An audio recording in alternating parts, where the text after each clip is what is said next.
Ladies and gentleman, welcome to अपना Saksham point YouTube channel. यहाँ आपको मिलेगी इतिहास विषय से संबंधित भरपूर सामग्री, जिससे आप फर्स्ट ग्रेड, नेक जेआर, असिस्टेंट प्रोफेसर, टीजीटी, पीजीटी व अन्य इतिहास विषय की तैयारी बेहतर ढंग से कर सकते हैं। अतः आप ये अपना Saksham point YouTube channel subscribe कीजिए और साथ ही टेलीग्राम चैनल भी ज्वाइन कीजिए। नमस्कार दोस्तों, जय हिंद, वंदे मातरम। अपना सक्षम पॉइंट यूट्यूब चैनल पर एक बार फिर से आप सभी का हार्दिक स्वागत है। पिछली क्लास में हमने अमेरिका का स्वतंत्रता संग्राम पढ़ा था, रवि कुलेजा सर की बुक विश्व इतिहास व वस्तुनिष्ठ में। आज की क्लास में हम इसी बुक का फोर्थ चैप्टर, जिसमें फ्रांस की क्रांति और फ्रांस की क्रांति और नेपोलियन बोनापार्ट के बारे में पढ़ने वाले हैं। तो करते हैं आज की क्लास को शुरू। पहला प्रश्न है कि निम्नलिखित कथनों में से कौन से कथन सत्य है। निम्नलिखित कथनों में से कौन से कथन है जो सत्य है। सबसे पहला कथन है कि बुर्बो वंश का प्रथम शासक हेनरी चतुर्थ था। बुर्बो वंश का प्रथम शासक हेनरी चतुर्थ था, तो पहला ऑप्शन सही है। दूसरा कि फ्रांस की क्रांति के समय बुर्बो वंश का शासक लुई 16वां शासक था। फ्रांस की क्रांति के समय बुर्बो वंश का लुई 16वां शासक था। तीसरा ऑप्शन है कि 1792 में लुई 16वें का शासन समाप्त कर दिया गया और लुई 16वें को 1793 में गिलोटिन से मृत्यु दंड दिया गया। तो चारों ही ऑप्शन है जो इसके सही होंगे। The number option. बुर्बो वंश, हेनरी चतुर्थ। बुर्बो वंश के प्रथम जो शासक थे वो थे हेनरी चतुर्थ। 1589 से लेकर 1610 तक इनका शासन रहा। उसके पश्चात लुई 8, लुई 14, लुई 15 और लुई 16 जो 1774 से लेकर 1793 तक थे। 1793 को लुई 16 को इनको फांसी गिलोटिन चढ़ा दिया गया था। लुई ऑगस्टे उर्फ लुई 16वां, लुई 15वें का पोता।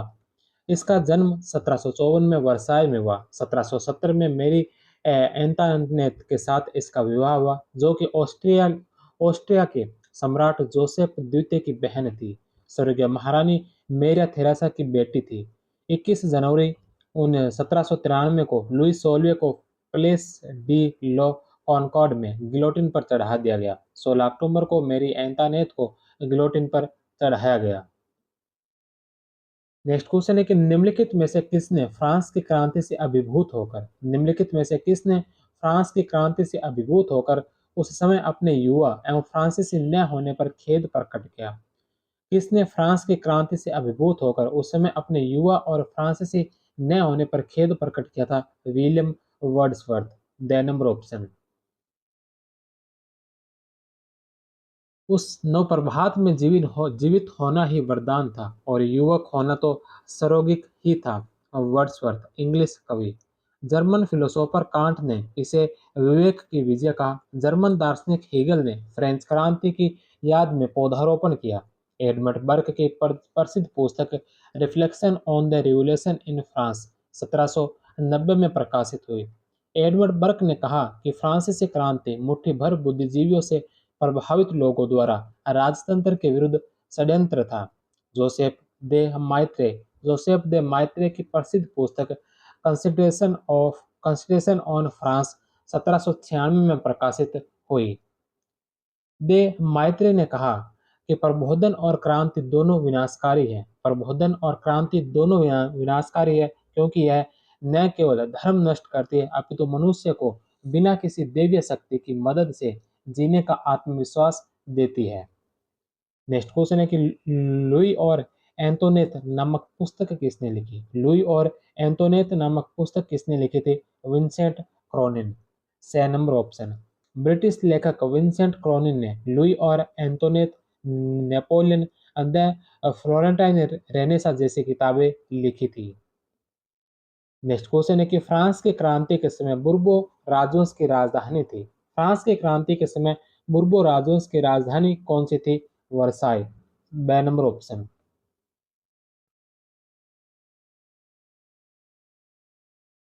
नेक्स्ट क्वेश्चन है लुई 15 के समय शासन पर नियंत्रण रखने वाला एक कार्डिनल लुई 15 के समय शासन पर नियंत्रण रखने वाला एक कार्डिनल जिसने उसके शासनकाल के दौरान 1723 से 46 तक चीफ मिनिस्टर के रूप में काम किया था, कौन था? फ्लूरी। ए नंबर ऑप्शन। नेक्स्ट क्वेश्चन है, फ्रांस इंग्लैंड के बीच सप्तवर्षीय युद्ध। फ्रांस व इंग्लैंड के बीच सप्तवर्षीय युद्ध जो 1756 से 1763 तक चला था, के समय फ्रांस का शासक कौन था? फ्रांस और इंग्लैंड के मध्य सप्तवर्षीय युद्ध के समय फ्रांस का शासक कौन था? Louis 15। C number option. Louis 15 1715 से 1774। लुई 15 के समय सरकार की हालत।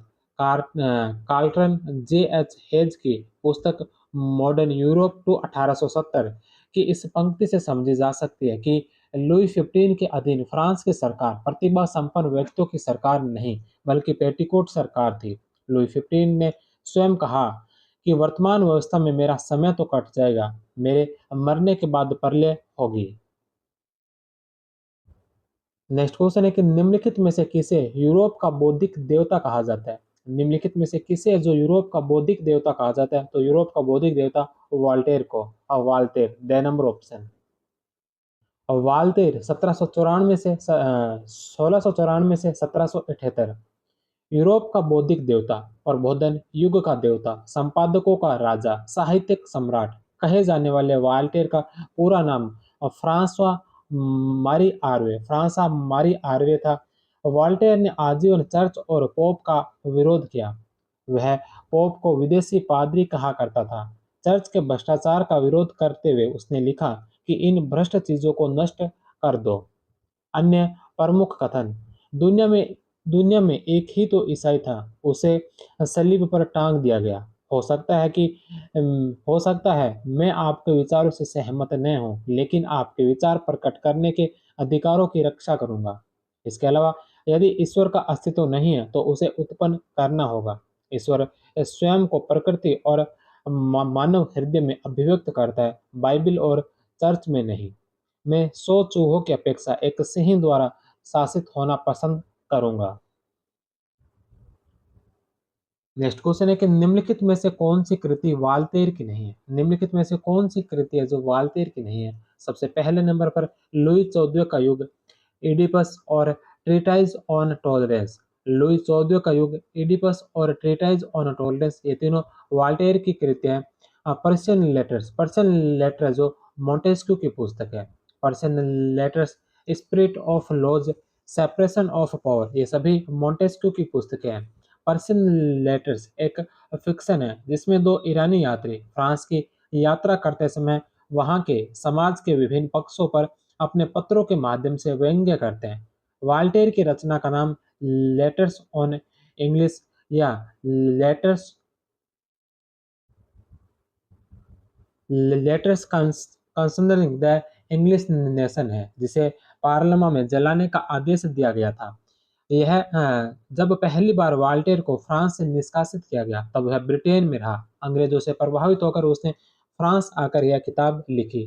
वॉल्टेयर के ओडिपस एक ग्रीक योद्धा पर ट्रेजेडी ड्रामा है जिसमें एक राजा के बेटे एडिपस के जन्म पर यह भविष्यवाणी की जाती है कि वह अपने पिता को मारकर अपनी मां से शादी करेगा, जबकि एडिपस रेक्स 5वीं शताब्दी ईसा पूर्व की सोफोक्लिस द्वारा लिखी गई है।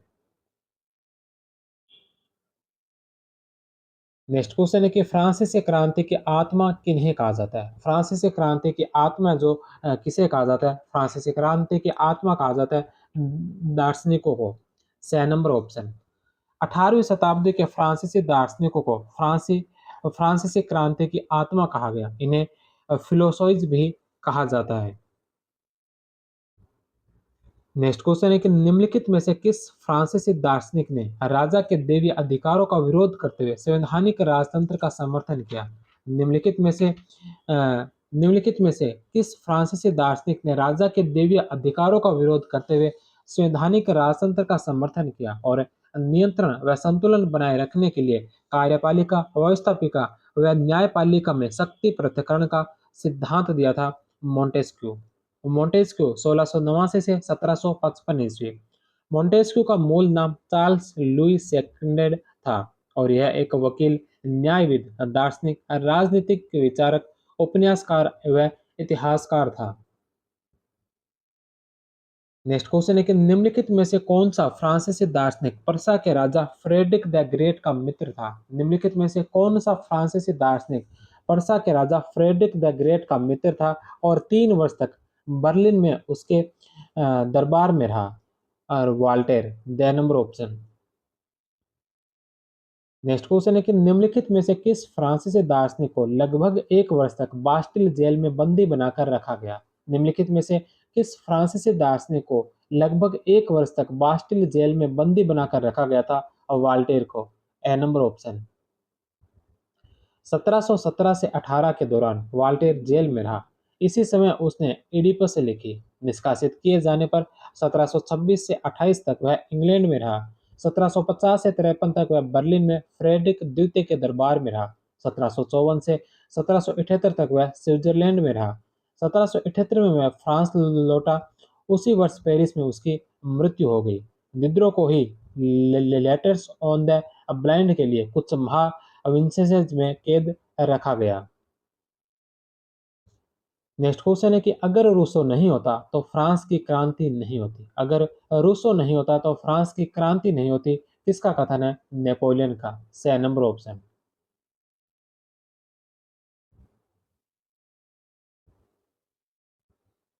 इन दो व्यक्तियों वाल्टेर व रूसो ने फ्रांस का सर्वनाश कर दिया, यह कथन कहा था लुई सोल्वे ने। द फ्रेंच रेवोल्यूशन 1789 से 1799 के लेखक लियो गेरसोय ने रूसो को क्रांतिकारियों का पैगंबर कहा। फ्रांस की क्रांति का आदर्श स्वतंत्रता, समानता और भ्रातृत्व रूसो के विचारों से ही प्रभावित है। नेक्स्ट क्वेश्चन है कि जिस विषय पर कोई प्रश्न नहीं उठाओ उसे कभी प्रामाणिक नहीं माना जा सकता। तो विश्वास करने के लिए शंका करना अनिवार्य है। जिस विषय पर कोई प्रश्न नहीं उठाओ उसे कभी प्रामाणिक नहीं माना जा सकता। विश्वास करने के लिए शंका अनिवार्य है। किस फ्रेंच दार्शनिक का कथन है दिद्रो का? The number option. Denis Diderot, 1713 से 1784। Philosophical thoughts, the nun, the memorial of a nun, Rameau's nephew, letter on the blind, the indiscreet jewels, Jacques the fatalist and his master. इसके अलावा दिद्रो ने दलेम्बर के साथ मिलकर एनसाइक्लोपीडिया विश्वकोश की रचना की थी। नेक्स्ट क्वेश्चन है कि कोई भी व्यक्ति इतना अमीर नहीं होना चाहिए, कोई भी व्यक्ति इतना अमीर नहीं होना चाहिए कि वह दूसरे को खरीद ले, और कोई भी व्यक्ति इतना गरीब नहीं होना चाहिए कि वह अपने आप को बेच दे। कोई भी व्यक्ति इतना अमीर नहीं होना चाहिए कि वह दूसरे को खरीद ले, और कोई भी व्यक्ति इतना गरीब नहीं होना चाहिए कि वह अपने आप को बेच दे। किसका कथन है? रूसो का, से नंबर ऑप्शन।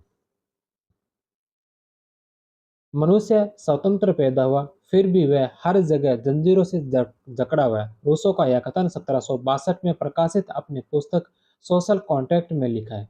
इसी में वह सामान्य इच्छा जनरल विल का सिद्धांत प्रतिपादन किया। उसकी यह रचना जॉन लॉक की पुस्तक टू टेटाइज ऑफ गवर्नमेंट से प्रभावित है। कहा कहा जाता है कि सोशल कॉन्ट्रैक्ट बुक को रोबोस्पेयर अपने तकिए के नीचे रखकर सोता था। अन्य प्रमुख कथन: धर्म घमंडी व अभद्र धर्माधिकारियों का आविष्कार है। धर्म घमंडी व अभद्र धर्माधिकारियों का आविष्कार है। कोई राजनीतिक पद्धति जो जनता के सहयोग पर आधारित न हो सफल नहीं हो सकती। कोई राजनीतिक पद्धति जो जनता के सहयोग पर आधारित न हो सफल नहीं हो सकती। मानव कार्यों के हर पहलू में प्रत्येक मनुष्य मशीन और प्रत्येक आविष्कार पर कड़ी मेहनत करनी चाहिए जो मानव श्रम को कम कर सकती है, जनशक्ति की बचत कर सकती है और कम प्रयास के साथ उसी प्रभाव का उत्पादन कर सकती है। अंग्रेज केवल चुनाव के समय ही स्वतंत्र है।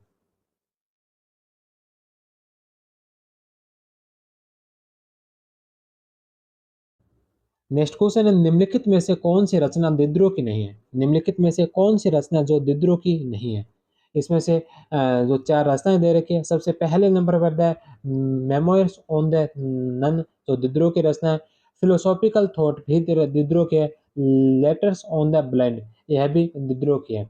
6 नंबर जो ऑप्शन है discourses on the arts and science. Discourses on the arts and science ये जो रचना है दिदरो की नहीं बल्कि यह रचना रूसो की है। रूसो की रचना है 6 नंबर ऑप्शन। नेक्स्ट क्वेश्चन है कि निम्नलिखित में से कौन सी रचना रूसो की नहीं है। निम्नलिखित में से कौन सी रचना जो रूसो की नहीं है। तो इसमें सबसे पहले नंबर पर है एमिले। एमिले रूसो की रचना है। जूली या द न्यू हेलोइस यह भी रूसो की ही रचना है। तीसरे नंबर पर है कन्फेंसस। कन्फेंसस भी रूसो की रचना है। चौथे नंबर पर है एडिपस। एडिपस है जो रूसो की नहीं बल्कि वाल्टेर की रचना है। द नंबर ऑप्शन इसका राइट आंसर होगा। जया जैक रूसो 1712 से 1778 फ्रांसीसी दार्शनिक व लेखक। रूसो का जन्म जेनेवा स्विट्जरलैंड में हुआ। इन्हें लौकिक मुक्ति का अग्र देवदूत, आत्माभिव्यक्ति के नए स्वच्छंदतावाद का दार्शनिक, धर्मनिरपेक्ष समाज के आगामी युग का वैतालिक, अशांत आत्माओं का अमरवाहक, क्रांति का मसीहा आदि कई उपाधियों से नवाजा गया है। इनकी प्रमुख पुस्तकें एमाइल और ऑन एजुकेशन। रूसो का 1762 में आया यह उपन्यास जॉन लॉक की रचना सम थॉट्स कंसर्निंग एजुकेशन से प्रभावित है। इसी में वे कृत्रिमता की आलोचना करते हुए प्रकृति की ओर लौटो आदिम जीवन में नारा दिया।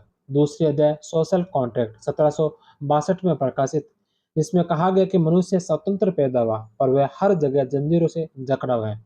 तीसरी उनकी प्रमुख पुस्तक है discourses on science and arts 1750 में प्रकाशित। चौथी है डिस्कोर्स ऑन इनइक्वालिटी। पांचवी है जूली या द न्यू हेलोइस। ये पूरा सिंगल उपन्यास का नाम है, अलग अलग नाम नहीं है। फ्रेंच में वन मतलब अवगत है। 1761 में प्रकाशित इस उपन्यास में जूली नामक एक अभिजात लड़की और उसके शिक्षक सेंट प्रोकस की प्रेम कहानी है, जिसमें जूली के पिता उसका विवाह एक अभिजात वर्ग के लड़के से ही कर देते हैं। यहाँ 18वीं शताब्दी का सबसे चर्चित उपन्यास माना जाता है। इसके अलावा एक और इनकी प्रमुख रचना स्वीकोर्ते रूसो की यह आत्मकथा है। नेक्स्ट क्वेश्चन है तृतीय एस्टेट क्या है। तृतीय estate what is the third estate. यह पैम्पलेट किसने प्रकाशित किया। तृतीय एस्टेट क्या है, यह पैम्पलेट किसने प्रकाशित किया था। आबेसिया ने। 6 नंबर ऑप्शन।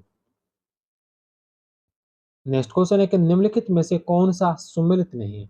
निम्नलिखित में से कौन सा जो सुमेलित नहीं है। यहाँ पर कुछ टेक्सेस दे रखे हैं, इनमें से कौन सा जो सुमेलित नहीं है। सबसे पहले केबेले। केबेले जो नमक कर था तो पहला सही है। दूसरा टी या थटाइत यह जो चर्च द्वारा लिया जाने वाला उपज का 10% टैक्स था। तीसरा विनिमय यह जो 5% वार्षिक आयकर था। और चौथे नंबर पर है कॉरवी। कॉरवी जो स्थानीय चर्च द्वारा क्रिसमस पर लिए जाने वाला कर। स्थानीय चर्च द्वारा क्रिसमस पर लिए जाने वाला कर नहीं था। कॉरवी जो है यह कॉरवी एक प्रकार की बेगार थी जो सार्वजनिक सड़कों या अन्य संस्थाओं के निर्माण के समय बिना पगार काम करना पड़ता था। तो सार्वजनिक सड़कों या अन्य संस्थाओं के निर्माण के समय जो बिना पगार काम करना पड़ता था उसे वह जो बेगार थे उसे कौरवी कहा गया। द नंबर ऑप्शन इसका राइट आंसर होगा। नेक्स्ट क्वेश्चन है कि इसमें दो कथन और कारण दे रखे हैं। पहला इसमें है कि फ्रांसीसी क्रांति और दार्शनिकों के विचारों के बीच संबंध दूरस्थ और अप्रत्यक्ष है। फ्रांसीसी क्रांति और दार्शनिकों के बीच के विचारों के बीच संबंध दूरस्थ और अप्रत्यक्ष है।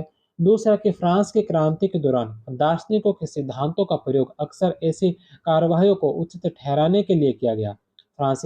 फ्रांस की क्रांति के दौरान दार्शनिकों के सिद्धांतों का प्रयोग अक्सर ऐसी कार्यवाही को उचित ठहराने के लिए किया गया जिनका दार्शनिकों ने स्वयं विरोध किया। तो दोनों ही ऑप्शन सही है, लेकिन आर है जो ए की व्याख्या नहीं है, अर्थात कारण है जो कथन की व्याख्या नहीं है। तो 2 नंबर ऑप्शन इसका सही होगा।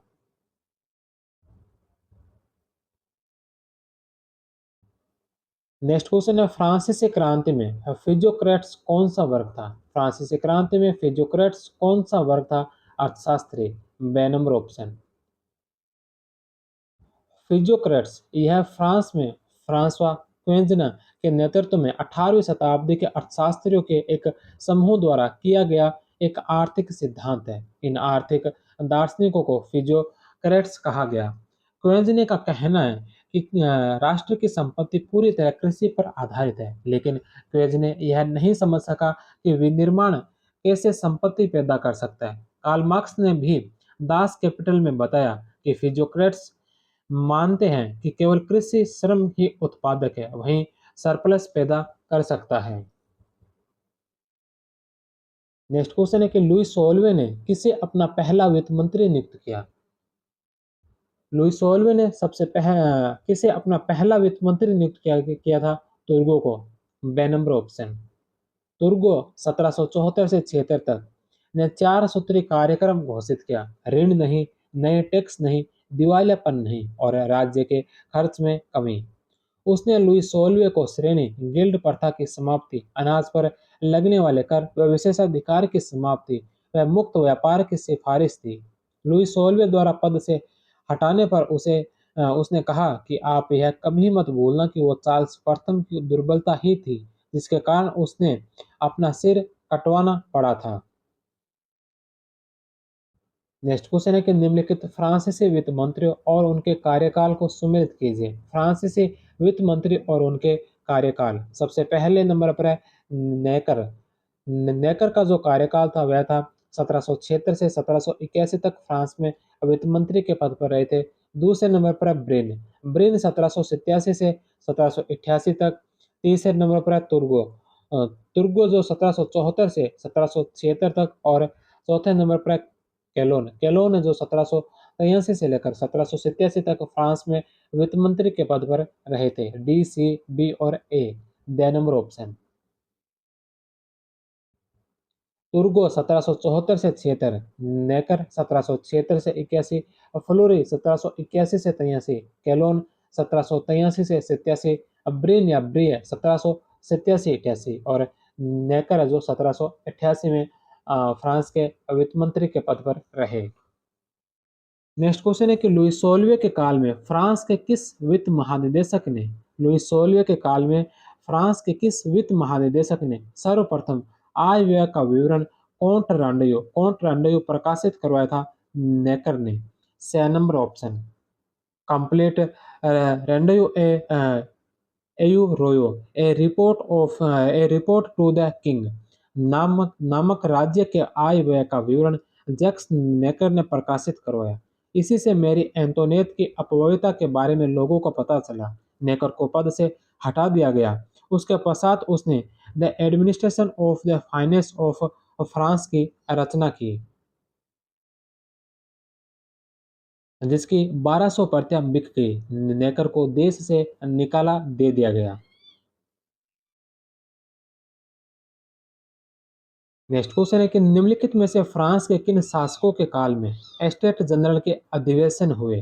निम्नलिखित में से फ्रांस के किन शासकों के काल में एस्टेट जनरल के अधिवेशन हुए थे। तो एस्टेट जनरल के जो अधिवेशन हुए थे ये अधिवेशन हुए थे लुई 8 के काल में और दूसरा जो अधिवेशन हुआ था यह हुआ था लुई 16 के काल में। लुई 8 और लुई 16 1 और 4।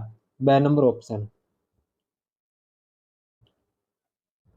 एस्टेट जनरल यह एक प्रतिनिधि सभा के रूप में एस्टेट जनरल की स्थापना 1302 ईस्वी में सम्राट फिलिप चतुर्थ के द्वारा की गई थी। यह सिर्फ एक सलाहकारी संस्था थी जिसका अधिवेशन आमंत्रित करना सम्राट की इच्छा पर निर्भर था।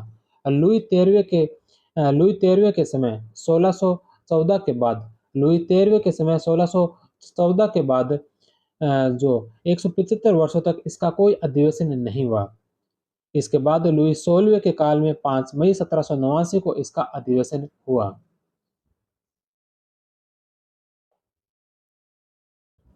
नेक्स्ट क्वेश्चन है कि फ्रांसीसी एस्टेट जनरल के समय काय या कहाइये शब्द का अर्थ है। फ्रांसीसी एस्टेट जनरल के समझ में काय या कहाइये शब्द का अर्थ क्या है। तो यह एस्टेट जनरल के चुनाव के समय जनता द्वारा भेजी गई शिकायतें या सुझाव जो थे उसे काय या कहाइये कहा गया।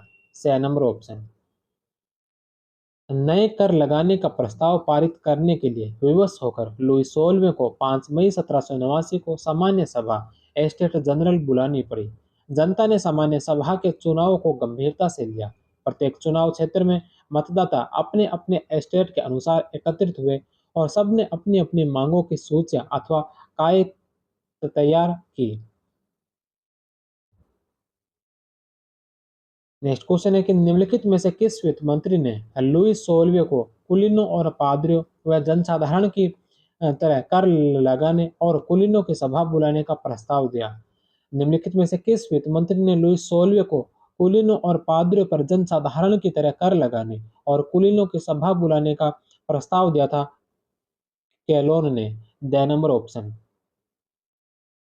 1786 में बुलाई गई कुलीनों की सभा में कैलोन ने फ्रांस की शोचनीय आर्थिक व्यवस्था का हवाला देते हुए कुलीन और पादरी वर्ग में करों का बोझ समान रूप से उठाने का आह्वान किया, लेकिन इसे अस्वीकार किया गया और कहा है कि इसका अधिकार सिर्फ सामान्य सभा को है। इसलिए लाफायते ने सामान्य सभा की बैठक बुलाने की मांग की। कैलोन को हटाकर ब्रिये को वित्त मंत्री बनाया गया। नेक्स्ट क्वेश्चन है कि फ्रांस में लेटर द काचे क्या था? तो यह एक वारंट पत्र था। ए नंबर ऑप्शन।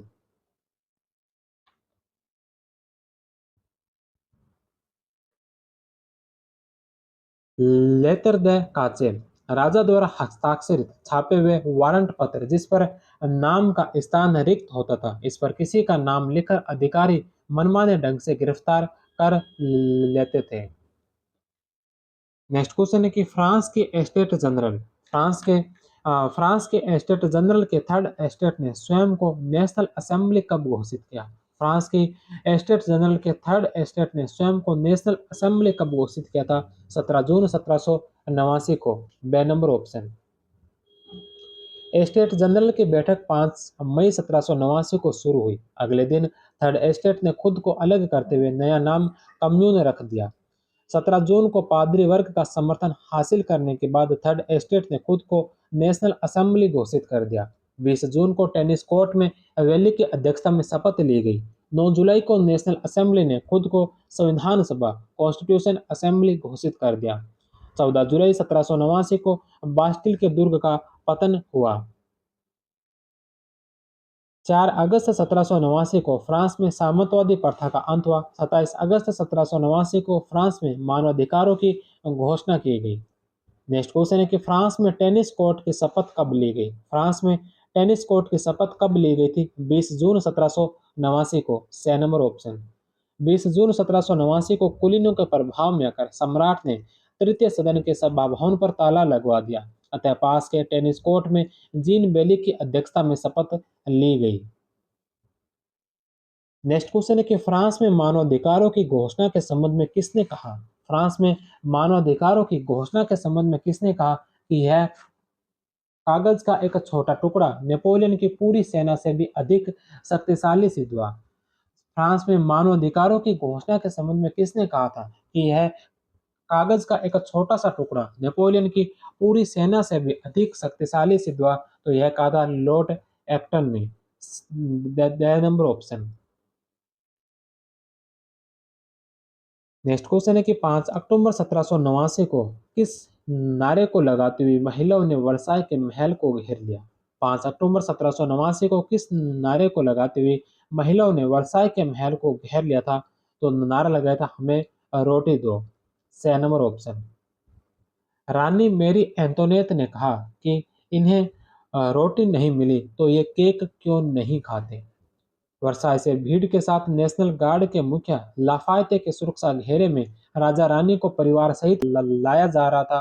तभी महिलाओं ने नारा लगाया कि हमारे पास नानबाई और नानबाई की पत्नी है और खाना बनाने वाला छोटा लड़का, हम अब हमें रोटी मिलेगी।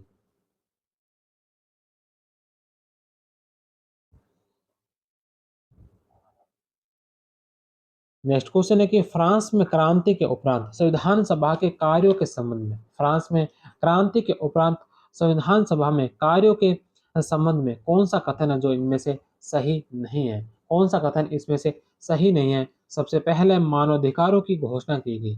मानवाधिकारों की घोषणा की गई, ये सही है। दूसरा द्विसदनात्मक व्यवस्थापिका सभा, तो व्यवस्थापिका सभा द्विसदनात्मक नहीं बल्कि एक सदनात्मक व्यवस्थापिका सभा की स्थापना हुई थी, द्विसदनात्मक नहीं हुई थी। 2 नंबर ऑप्शन गलत होगा। तीसरा, एक समान कर प्रणाली, चर्च की संपत्ति का राष्ट्रीयकरण किया गया। ए, से और द सही है, बे नंबर इसका गलत है। 27 अगस्त 1789 को मानवाधिकारों के अधिकारों की घोषणा की। कुछ विद्वानों ने इसे आधुनिक युग का इंजन कहा। फ्रांस के इतिहास में इस घोषणा पत्र का वही महत्व है जो इंग्लैंड में मैग्ना कार्टा 1215 और अमेरिका में स्वतंत्रता की घोषणा जो 1776 में हुई थी।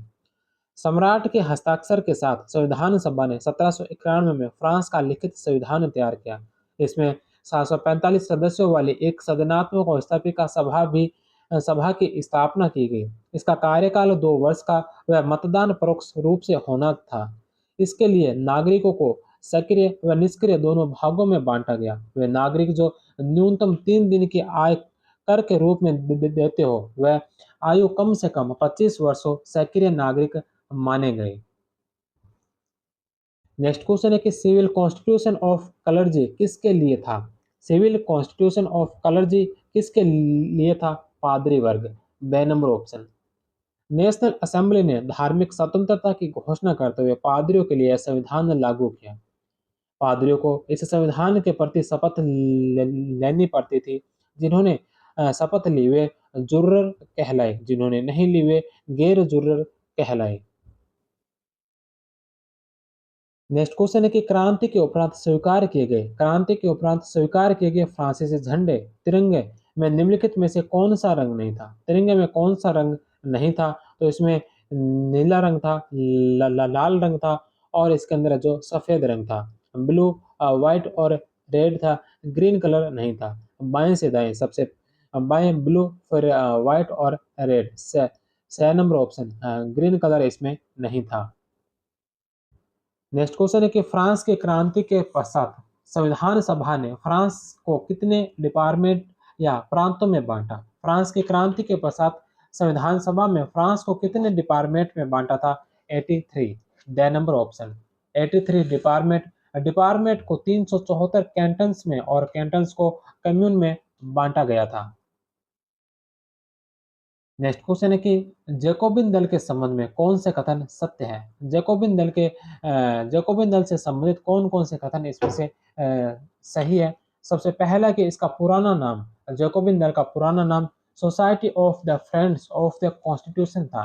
जैकोबिन दल का पुराना नाम जो society of the friends of the constitution था, तो 1 नंबर ऑप्शन सही है। दूसरा, दांतो व रोबोस्पियर इस क्लब के सदस्य थे। दांतो व रोबोस्पियर जो इस क्लब के सदस्य थे, 2 नंबर ऑप्शन भी सही है। तीसरा ऑप्शन है जैकोबिन दल के लोग संवैधानिक राजतंत्र के समर्थक थे, तो यह राजतंत्र के समर्थक नहीं बल्कि राजतंत्र के विरोधी थे। 3 नंबर ऑप्शन इसका गलत होगा। 4 नंबर ऑप्शन है कि क्लब के सदस्य धारीदार लंबी पतलून और लाल टोपी पहनते थे। क्लब के सदस्य धारीदार लंबी पतलून और लाल टोपी पहनते थे। 4 नंबर ऑप्शन भी सही होगा। तो इसमें 3 नंबर गलत है। सही कथन पूछे 1, 2 और 4, 6 नंबर ऑप्शन।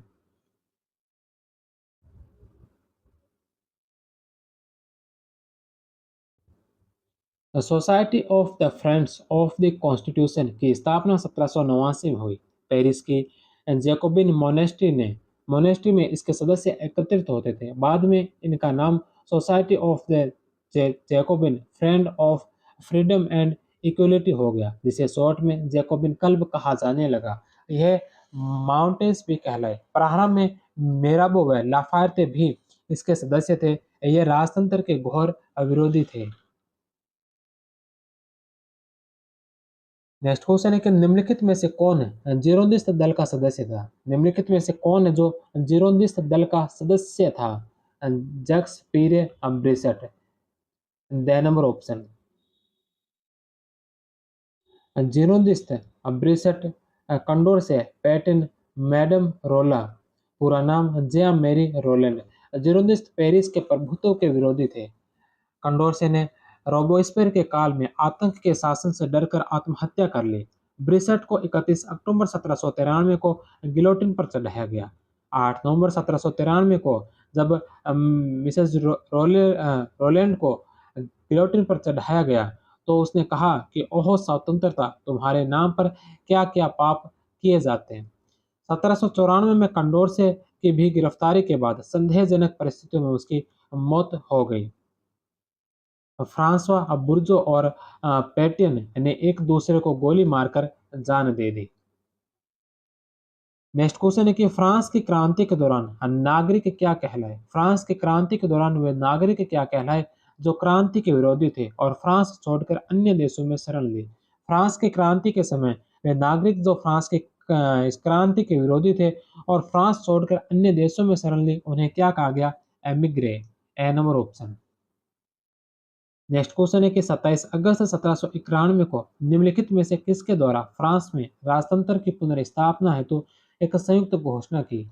27 अगस्त 1791 को निम्नलिखित में से किसके द्वारा फ्रांस में राजतंत्र की पुनर्स्थापना हेतु एक संयुक्त घोषणा की गई थी? तो यह घोषणा की गई थी ऑस्ट्रिया और Prussia. The number option. Pillnitz Germany में पर्सा के शासक फ्रेडरिक विलियम द्वितीय व ऑस्ट्रिया के लियोपोल्ड द्वितीय की संयुक्त घोषणा, इसे पिलनिट्ज घोषणा भी कहा जाता है। नेक्स्ट क्वेश्चन है कि 1792 में पेरिस की जेलों में बंद 1792 में पेरिस की जेलों में बंद सैकड़ों कैदियों व सम्राट समर्थकों की हत्या की घटना को क्या कहा जाता है? सितंबर हत्याकांड। 2 से 6 सितंबर 1792 को यह हत्याकांड हुआ था। नेक्स्ट क्वेश्चन है कि 14 जुलाई 1793 को जीरोनिस्ट विचारधारा से प्रभावित 14 जुलाई 1793 को जीरोनिस्ट विचारधारा से प्रभावित शार्लोट कार्ड नामक युवती ने किस जैकोबिन नेता की उसके बाथटब में चाकू मारकर हत्या कर दी थी? जिया पॉल मारा। The number option. फ्रांस में आतंक के राज्य का समय था। फ्रांस में आतंक के राज्य का समय क्या था? यह था 1793-94। बे नंबर ऑप्शन। 5 सितंबर 1793 से 28 जुलाई 1794 दांतो स्ट्रोमे और रोबोस्पेर मुख्यतः द्वारा स्थापित जैकोबिन नेताओं में मतभेद के कारण एक गुट में एबर हर्बर्ट व साथी, दूसरे में दांतो व उसके साथी, तीसरे में रोबोस्पेर, सेंट जस्ट व अन्य। हर्बर्ट की बढ़ती लोकप्रियता के कारण दांतो व रोबोस्पेर ने षड्यंत्र करके हर्बर्ट को 24 मार्च 1794 को गिलोटिन पर चढ़वा दिया। दांतो ने आतंक का राज्य समाप्त करने का प्रस्ताव रखा, लेकिन 5 अप्रैल 1794 को रोबोस्पेर ने सेंट जस्ट के साथ मिलकर दांतों को गिलोटिन पर चढ़वा दिया। 10 जून 1794 को पारित संदेह कानून के आधार पर 47 दिनों में 13,000 से अधिक व्यक्तियों को मारा गया। लेकिन 28 जुलाई को नेशनल कन्वेंशन की सेना ने रोबोस्पेर को उसके 92 साथियों के साथ गिलोटिन पर चढ़ा दिया। रोबोस्पेर के आतंक के शासन की समाप्ति को 9 थर्मिडोरियन प्रतिक्रिया कहा जाता है। नेक्स्ट क्वेश्चन है कि फ्रेंड्स ऑफ द पीपुल जनता का मित्र समाचार पत्र का प्रकाशन किस जैकोबिन नेता ने किया? फ्रेंड्स ऑफ द पीपुल जनता का मित्र समाचार पत्र का प्रकाशन किस जैकोबिन नेता ने किया था? मारा ने। स नंबर ऑप्शन। नेक्स्ट क्वेश्चन है कि फ्रांस में निम्नलिखित घटनाओं को कालक्रम अनुसार अव्यवस्थित कीजिए। फ्रांस में निम्नलिखित घटनाओं को कालक्रम अनुसार जो व्यवस्थित कीजिए। सबसे पहले नंबर पर है आतंक का राज्य। आतंक का राज्य का समय कौन सा था? तो आतंक का राज्य का समय था 1793-94 ईस्वी। दूसरे नंबर पर है नेशनल असेंबली या राष्ट्रीय सभा की स्थापना। नेशनल असेंबली की स्थापना कब हुई थी? तो नेशनल असेंबली की स्थापना हुई थी 1789 में, जो 1792 तक चली थी। डायरेक्टरी शासन, डायरेक्टरी शासन या संचालक मंडल, डायरेक्टरी शासन जो रहा था यह 1795 से लेकर 1799 तक रहा था। और चौथे नंबर पर है नेशनल कन्वेंशन, नेशनल कन्वेंशन या राष्ट्रीय सम्मेलन। नेशनल कन्वेंशन या राष्ट्रीय सम्मेलन का जो शासन रहा था, काल रहा था, यह रहा था 1792 से लेकर 1795। तो इसमें जो सबसे पहले नंबर पर आएगा, इसमें आएगा नेशनल असेंबली या राष्ट्रीय सभा की स्थापना जो 1789 के अंदर की गई थी। दूसरे नंबर पर इसमें आएगा नेशनल कन्वेंशन या राष्ट्रीय सम्मेलन। नेशनल कन्वेंशन जो 1792 में स्थापना हुई, 1792 से 95 तक। तीसरे नंबर पर इसमें आएगा आतंक का राज्य। आतंक का राज्य 1793-94। और चौथे नंबर पर आएगा डायरेक्टरी का शासन, संचालक मंडल। डायरेक्टरी का शासन या संचालक मंडल जो डायरेक्टरी का शासन या संचालक मंडल जो 1795 से 1799 तक रहा था। 2, 4, 1 और 3 बे नंबर ऑप्शन इसका राइट होगा। नेशनल असेंबली 1789 से 92, राष्ट्रीय सम्मेलन 1792 से 95, आतंक का शासन 1793-94 और डायरेक्टरी शासन 1795 से 99 तक। नेक्स्ट क्वेश्चन है कि फ्रांस में गणतंत्र की स्थापना कब से मानी जाती है? फ्रांस में गणतंत्र की स्थापना कब से मानी जाती है? सितंबर 1792। 20 सितंबर 1792 को संविधान निर्माण हेतु राष्ट्रीय सम्मेलन नेशनल कन्वेंशन की बैठक आरंभ हुई। इसके साथ ही राजतंत्र के स्थान पर गणतंत्र की स्थापना हुई। नेक्स्ट क्वेश्चन है कि फ्रांसीसी क्रांति के समय कलाकारों ने स्वतंत्रता को किसके रूप में चित्रित किया? फ्रांसीसी क्रांति के समय कलाकारों ने स्वतंत्रता को किसके रूप में चित्रित किया? एक महिला, ए नंबर ऑप्शन।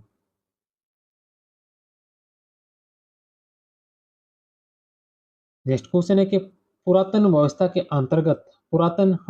अंतर्गत फ्रांस की जनसंख्या को कितने वर्गों में विभाजित किया? पुरातन व्यवस्था के अंतर्गत फ्रांस की जनसंख्या को कितने वर्गों में विभाजित किया था? 3 वर्गों में, बे नंबर ऑप्शन।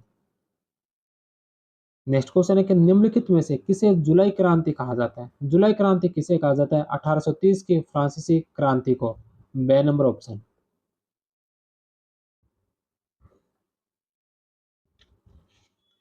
नेक्स्ट क्वेश्चन है कि फ्रांस की क्रांति के दौरान कन्वेंशन ने फ्रांस में लागू करवाया। फ्रांस की क्रांति के दौरान कन्वेंशन ने फ्रांस में क्या लागू करवाया था? तो सबसे पहले नंबर पर है ब्रीचेस। ब्रीचेस घुटना। ब्रीचेस जो एक वस्त्र होता था, पहनने के वस्त्र को ब्रीचेस कहा जाता था, जो घुटनों से ऊपर तक के कपड़े होते थे। घुटनों से ऊपर तक के कपड़े को ब्रीचेस कहा जाता था, जो सिर्फ अमीरों के कपड़े होते थे। तो इसे बंद करवाया था पहनना, इस पर पाबंदी लगवाई थी, लागू नहीं करवाया था। दूसरे नंबर पर है सौ कुलौत, बिना घुटने वाला। सौ कुलौत, सौ कुलौत या बिना घुटने वाला, यह जो घुटने से नीचे तक है या कहें कि पूरे कपड़े थे, इसे कन्वेंशन ने लागू किया था। तो 2 नंबर ऑप्शन सही होगा। तीसरा सितोयन, सितोयन है यानी कि नागरिक। फ्रांस की संपूर्ण जनता को सितोयन कहा गया। सितोयन यानी कि नागरिक कहा गया। इससे पहले जो अ, महाशय और मैडम शब्द का प्रयोग किया जाता था, महाशय या जिसे मॉन्सियूर कहा जाता था, यह अमीरों के लिए यह शब्द का प्रयोग किया जाता, मॉन्सियूर, महाशय या मैडम शब्द। तो इनके पर पाबंदी लगाई, ब्रिटिश पर पाबंदी लगाई। लागू क्या करवाया? सौ कुंतात जो पूरे वस्त्र होते थे, सितोयन, सितोयन जो फ्रांस के संपूर्ण जनता को जो सितोयन कहा गया, अर्थात नागरिक कहा गया। तो 2 और 3 बे नंबर ऑप्शन। नेक्स्ट क्वेश्चन है कि फ्रांस की क्रांति का स्वरूप था। फ्रांस की क्रांति का स्वरूप कैसा था? तो फ्रांस की क्रांति का स्वरूप बुजुर्वा। बुजुर्वा मतलब धनी मध्यम वर्ग की महत्वपूर्ण भूमिका थी। फ्रांस की क्रांति में धनी मध्यम वर्ग जो है, जिसे बुजुर्वा कहा गया, की महत्वपूर्ण भूमिका थी। C number option. Next question है कि निम्नलिखित में से कौन सा व्यक्ति जो जन्म से ब्रिटिश था और अमेरिका व फ्रांस की क्रांति में महत्वपूर्ण भूमिका निभाई? निम्नलिखित में से कौन सा व्यक्ति जो जन्म से ब्रिटिश था और अमेरिका व फ्रांस की क्रांति में महत्वपूर्ण भूमिका निभाई थी? थॉमस पेन ने, बे नंबर ऑप्शन। थॉमस या टॉमस पेन नेशनल कन्वेंशन के दौरान संविधान का प्रारूप तैयार करने वाली समिति में शामिल था। जैकोबिन शासन में 1793-94 के दौरान जेल में भी रहा। 1792 से 1802 तक वह फ्रांस में रहा। लाफायते, जो कि फ्रांस के नेशनल गार्ड्स राष्ट्रीय रक्षक दल का प्रधान बनाया गया था, अमेरिका की क्रांति के दौरान इंग्लैंड के खिलाफ फ्रेंच सेना का नेतृत्व कर चुका था। नेक्स्ट क्वेश्चन है कि फ्रांसीसी क्रांति के दौरान असिग्नेट क्या थे? असिग्नेट क्या थे? फ्रांस की पेपर करेंसी, बे नंबर ऑप्शन। नेक्स्ट क्वेश्चन है कि फ्रांसीसी क्रांति के दौरान किसने यह कहा था? फ्रांसीसी क्रांति के दौरान किसने यह कहा था कि राष्ट्र महिला और पुरुषों का संघ है? राष्ट्र महिला और पुरुषों का संघ है। फ्रांसीसी क्रांति के दौरान किसने कहा था? ओलिम्पस दे गूंज, ए नंबर ऑप्शन। ओलिम्प दे गूंज 1793 में रॉबर्ट स्पेयर ने इसे गिलोटिन पर चढ़ा दिया था। नेक्स्ट क्वेश्चन है कि राजा को मरना चाहिए ताकि राष्ट्र जिंदा रहे। राजा को मरना चाहिए ताकि राष्ट्र जिंदा रहे, किसका कथन है? तो यह कथन है रोबोस्पेयर का।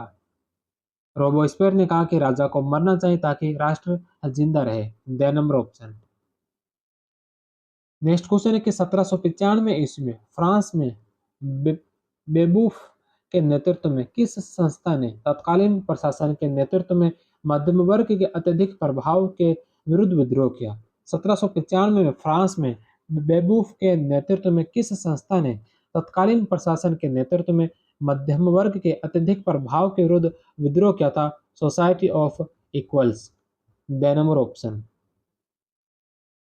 पत्रकार व राजनेता बबूफे के नेतृत्व में 1795 में स्थापित सोसाइटी ऑफ इक्वल्स ने मांग की कि सभी व्यक्तियों को संपत्ति का उपभोग करने का अधिकार होना चाहिए। साथ ही यह भी मांग की कि जनसाधारण का कल्याण करने के उद्देश्य की पूर्ति के लिए 1793 का संविधान फिर लागू किया जाए। सरकार ने बेबूफ के प्रति कोई सहानुभूति नहीं दिखाई, उसे प्राणदंड की सजा दी।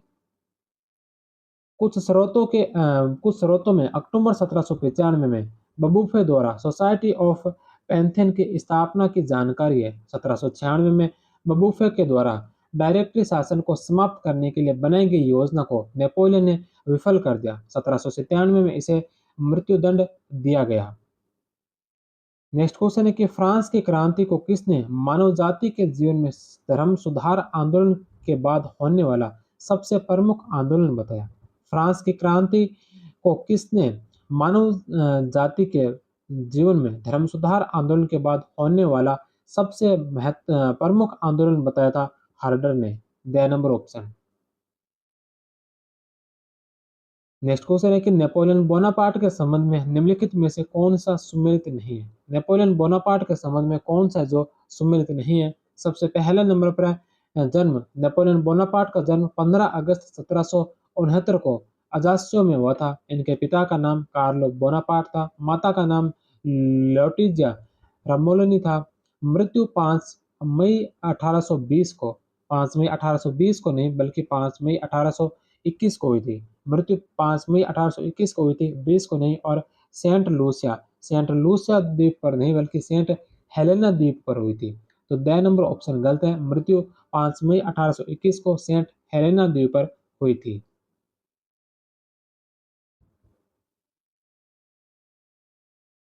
Napoleon Bonaparte. नेपोलियन के पिता का नाम कार्लो बोनापार्ट था। इनका नाम चार्ल्स बोनापार्ट भी लिखा मिलता है। नेपोलियन का जन्म फ्रांस के कोर्सिका की राजधानी अजास्यो में 15 अगस्त 1769 ईस्वी को हुआ। उसने अपने से 6 वर्ष बड़ी जोसेफिन नामक विधवा से विवाह किया, लेकिन उन दोनों के कोई संतान नहीं हुई। जनवरी 1810 में उसे तलाक दे दिया और पवित्र रोमन साम्राज्य के शासक ऑस्ट्रिया के फ्रांसिस द्वितीय की बेटी मैरी लुइस से विवाह किया, जो कि 1809 के वेग्राम युद्ध में ऑस्ट्रिया के पराजय के बाद संधि की शर्तों के अनुसार 1810 में हुआ। इस विवाह से रूस का जार अलेक्जेंडर प्रथम भी रुष्ट हुआ, जार क्योंकि जार की बहन के साथ भी नेपोलियन के विवाह की बात चल रही थी। नेपोलियन की मृत्यु 5 मई 1821 को पेट के कैंसर या अल्सर के कारण दक्षिणी अटलांटिक महासागर के सेंट हेलेना द्वीप पर हुई। सेंट हेलेना ब्रिटिशर्स के नियंत्रण में है। नेक्स्ट क्वेश्चन है कि कोर्सिको द्वीप के बारे में किसने भविष्यवाणी की थी? कोर्सिको द्वीप के बारे में किसने भविष्यवाणी की थी कि मेरा विचार है कि एक दिन यह छोटा सा द्वीप सारे यूरोप को आश्चर्यचकित कर देगा। कोर्सिको द्वीप के बारे में किसने भविष्यवाणी की थी? क्या मेरा विचार है कि एक दिन यह छोटा सा द्वीप सारे यूरोप को आश्चर्यचकित कर देगा? तो यह कहा था रूसो ने।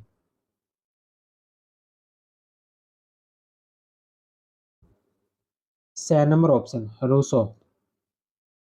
नेक्स्ट क्वेश्चन है कि लोग कहेंगे कि मैं पोपवादी हूँ। लोग कहेंगे कि मैं पोपवादी हूँ। मैं ऐसा कुछ नहीं हूँ। मैं मिस्र में मुसलमान था। मैं यहाँ जनता की भलाई के लिए कैथोलिक हो जाऊंगा। किसका कथन है? नेपोलियन का। The number option. Next question है कि पेरिस के मिलिट्री कॉलेज में पढ़ाई के दौरान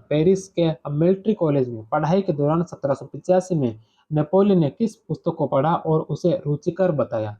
पेरिस में मिलिट्री कॉलेज में पढ़ाई के दौरान 1785 में नेपोलियन ने किस पुस्तक को पढ़ा और उसे रुचिकर बताया था? Social contract. A number option. Rousseau की सोशल कॉन्ट्रैक्ट। नेपोलियन रूसो और सिकंदर से प्रभावित था। नेक्स्ट क्वेश्चन है, कैंपो फॉर्मिया की संधि किन के मध्य हुई? कैंपो फॉर्मिया की संधि किन के मध्य हुई थी? ऑस्ट्रिया और फ्रांस के मध्य। The number option.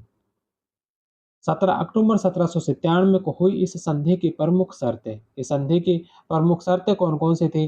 पहला कि ऑस्ट्रिया ने फ्रांस को ऑस्ट्रियन नीदरलैंड्स बेल्जियम देना स्वीकार कर लिया। ऑस्ट्रिया ने लोमार्डी पर अधिकार त्याग दिया, बदले में उसे स्ट्रिया, डाल्मेशिया तथा वेनिस का क्षेत्र मिला।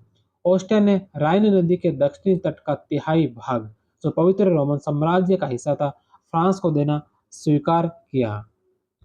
लोमार्डी का एक भाग सिस अल्पाइन गणराज्य में मिला दिया गया तथा वहां के ड्यूक को बदले में ब्रिसेग्यू का क्षेत्र दिया गया। ऑस्ट्रिया को साल्जबर्ग व बवेरिया का कुछ क्षेत्र मिला। नेपोलियन ने लोमार्डी, ट्रांसपेडेन गणराज्य, वेनेशिया व स्विट्जरलैंड के कुछ भागों को मिलाकर सिस अल्पाइन गणराज्य की और जेनोवा इटली में लिगुरियन गणराज्य की स्थापना की थी। नेक्स्ट क्वेश्चन है कि किस वर्ष नेपोलियन को आजीवन प्रथम कौंसिल घोषित किया गया? किस वर्ष नेपोलियन को आजीवन प्रथम कौंसिल घोषित किया गया था? 1802 में। बे नंबर ऑप्शन। फ्रांस में कौंसिल शासन व्यवस्था का काल। फ्रांस में कौंसिल शासन व्यवस्था का काल 1799 से 1804 ईस्वी तक। फ्रांस में क्रांति के उपरांत 1792, 93, 95 में संविधान बने। 1799 में चौथे संविधान की रूपरेखा नेपोलियन ने इस प्रकार बनाई कि सर्वोच्च शक्ति उसी के हाथ में रहे। इस संविधान को जनमत संग्रह द्वारा फरवरी 1800 में जनता ने स्वीकार किया। अब गणतंत्र के इतिहास का वह चरण 1799 से 1804 आरंभ हुआ, जो कौंसिल शासन व्यवस्था के नाम से जाना जाता है।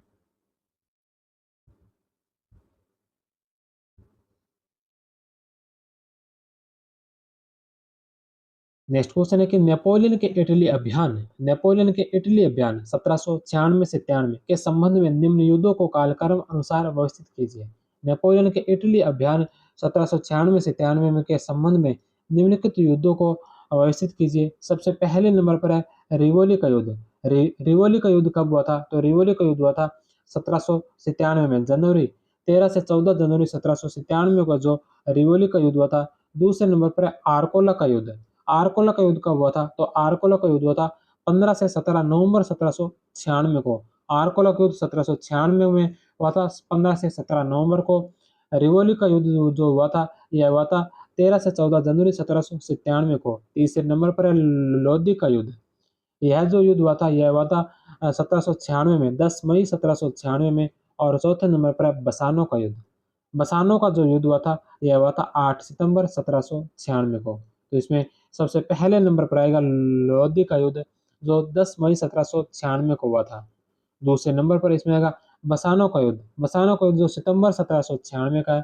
तीसरे नंबर पर इसमें आर्कोला का युद्ध आएगा, जो नवंबर 1796 का है। और चौथे नंबर पर आएगा रिवोली का युद्ध, जो 1797 जनवरी 1797 में हुआ था। 3, 4, 2 और 1। बे नंबर ऑप्शन। 10 मई 1796 लोदी के युद्ध। 8 सितंबर 1796 बसानो का युद्ध। 15 से 17 नवंबर 1796 आर्कोला का युद्ध। 13 से 14 जनवरी 1797 रिवोली का युद्ध। ऑस्ट्रिया को हराकर नेपोलियन ने मंटुआ के दुर्ग पर अधिकार कर लिया था। नेक्स्ट क्वेश्चन है कि निम्नलिखित में से किस वर्ष भूमध्य सागरीय फ्रांसीसी नौसैनिक बंदरगाहों निम्नलिखित में से किस वर्ष भूमध्य फ्रांसीसी नौसैनिक बंदरगाह टूलो में वह विद्रोह को दबाने के लिए नेपोलियन के नेतृत्व में सेना भेजी गई थी? 1793 ईस्वी में। बे नंबर ऑप्शन।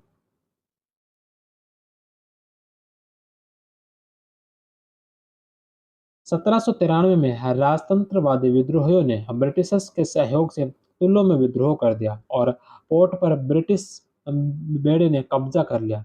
नेपोलियन ने टुल्लो को आज़ाद करवाया। 1794 में नेपोलियन को ब्रिगेडियर बना दिया गया। 1795 में राजतंत्रवादियों द्वारा किए 13वें वर्ष 4 विद्रोह को दबाने में नेपोलियन को सफलता मिली। फ्रेंच कैलेंडर का पहला महीना है 13वें वर्ष 4 का अर्थ है 5 अक्टूबर 1795। नेक्स्ट क्वेश्चन है कि निम्नलिखित में से किस ब्रिटिश सेनापति के नेतृत्व में 1798 में नील नदी के युद्ध में ब्रिटिश सेना ने नेपोलियन की सेना को परास्त किया। 1798 में कौन से ब्रिटिश सेनापति के नेतृत्व में नेपोलियन की सेना को पराजित किया था? तो यह क्या था? हेरात्यो नेल्सन के नेतृत्व में। नेपोलियन ने मिस्र अभियान के दौरान पिरामिडों का युद्ध 21 जुलाई 1798 में मिस्र को परास्त किया। 1 से 8 अगस्त को सिकंदरिया के पास अबू बकर की खाड़ी में नील नदी के युद्ध में होरेस्टो नेल्सन के नेतृत्व वाली नौसेना ने फ्रांसीसियों को हरा दिया। इसके पश्चात सीरिया पर नेपोलियन ने आक्रमण किया। सीरिया, मिस्र दोनों तुर्की सुल्तान के अधीन थे और पुनः मिस्र लौट आया, लेकिन फ्रांस में परिस्थितियां खराब होती जा रही थी। इंग्लैंड, रूस, ऑस्ट्रिया, तुर्की और नेपल्स ने गुट बनाकर फ्रांसीसी सेनाओं को इटली से निकाल दिया। जर्मनी में राइन नदी तक खदेड़ दिया।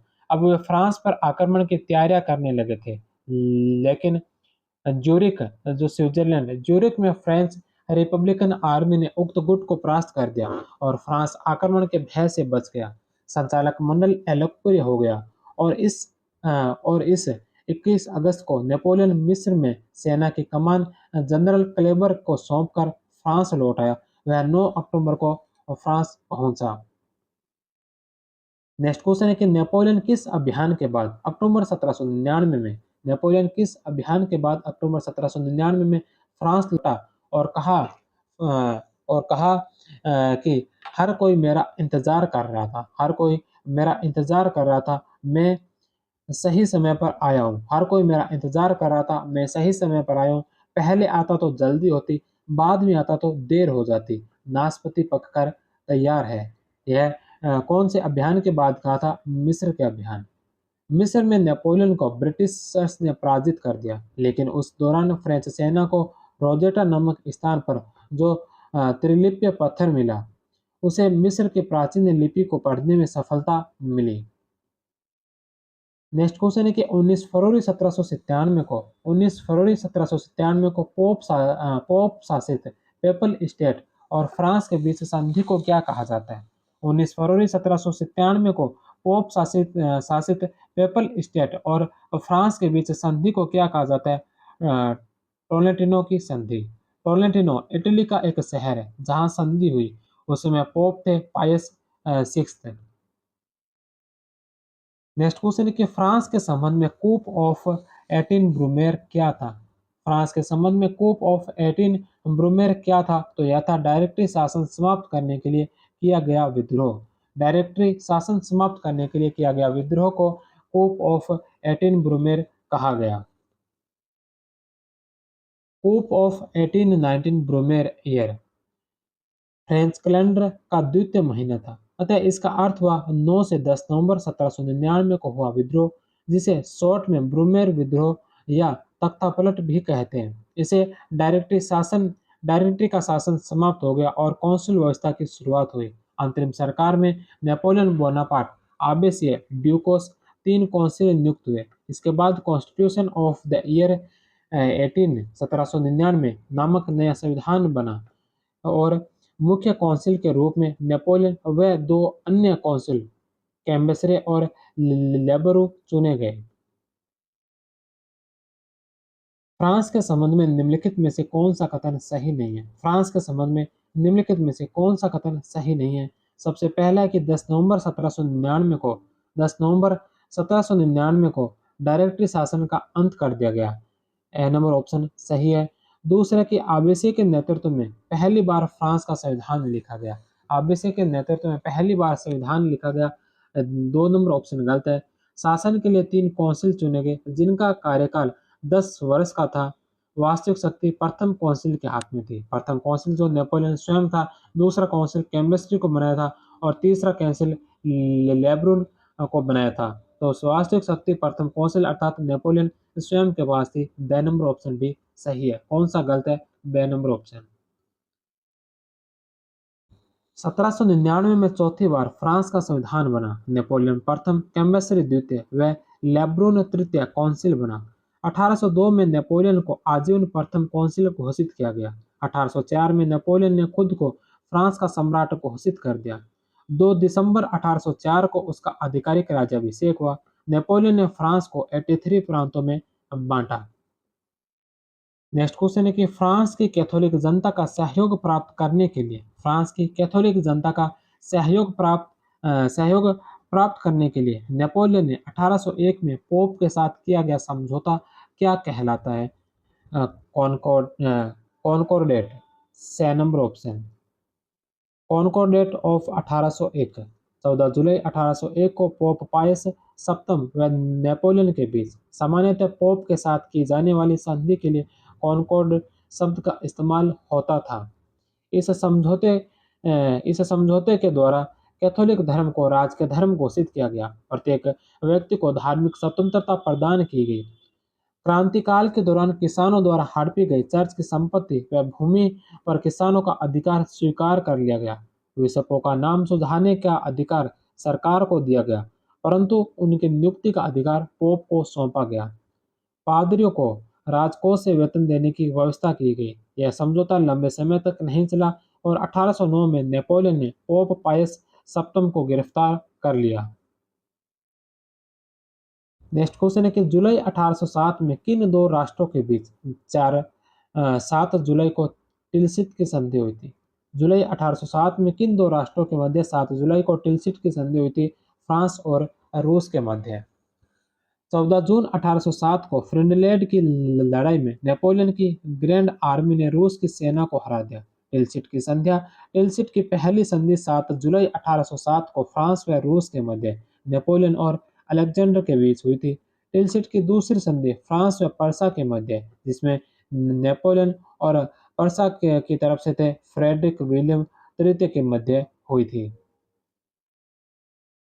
नेक्स्ट क्वेश्चन है कि नेपोलियन किस वर्ष फ्रांस का वंशानुगत शासक बना? नेपोलियन किस वर्ष है जो फ्रांस का वंशानुगत शासक बना था? 1804। The number option. 2 दिसंबर 1804 को पेरिस के नोत्रे-दाम गिरजाघर में पोप पायस सप्तम द्वारा राज्याभिषेक किया गया। नेक्स्ट क्वेश्चन है कि नेपोलियन की महाद्वीपीय प्रणाली का मुख्य उद्देश्य क्या था? नेपोलियन की महाद्वीपीय प्रणाली का मुख्य उद्देश्य क्या था? ब्रिटेन के वाणिज्य व्यापार का विनाश करना। बे नंबर ऑप्शन। अक्टूबर 1806 में नेपोलियन के द्वारा और स्टेट के युद्ध में प्रसा को परास्त किया गया। जनवरी 1807 में नेपोलियन के द्वारा हॉलैंड के एक भाग पर एक नए राज्य की स्थापना की गई, जिसे डची ऑफ वारसा कहा जाता है। 1815 में वीना की संधि में डची ऑफ वारसा को प्रसा, ऑस्ट्रिया और रूस ने बांट लिया। लगभग 1806 से 1812 तक इंग्लैंड को अन्य देशों से व्यापार करने हेतु रोकने के लिए फ्रांस को यूरोपीय व्यापार का केंद्र बनाने के उद्देश्य से नेपोलियन द्वारा किए सम्मिलित प्रयासों को महाद्वीपीय व्यवस्था कहते हैं।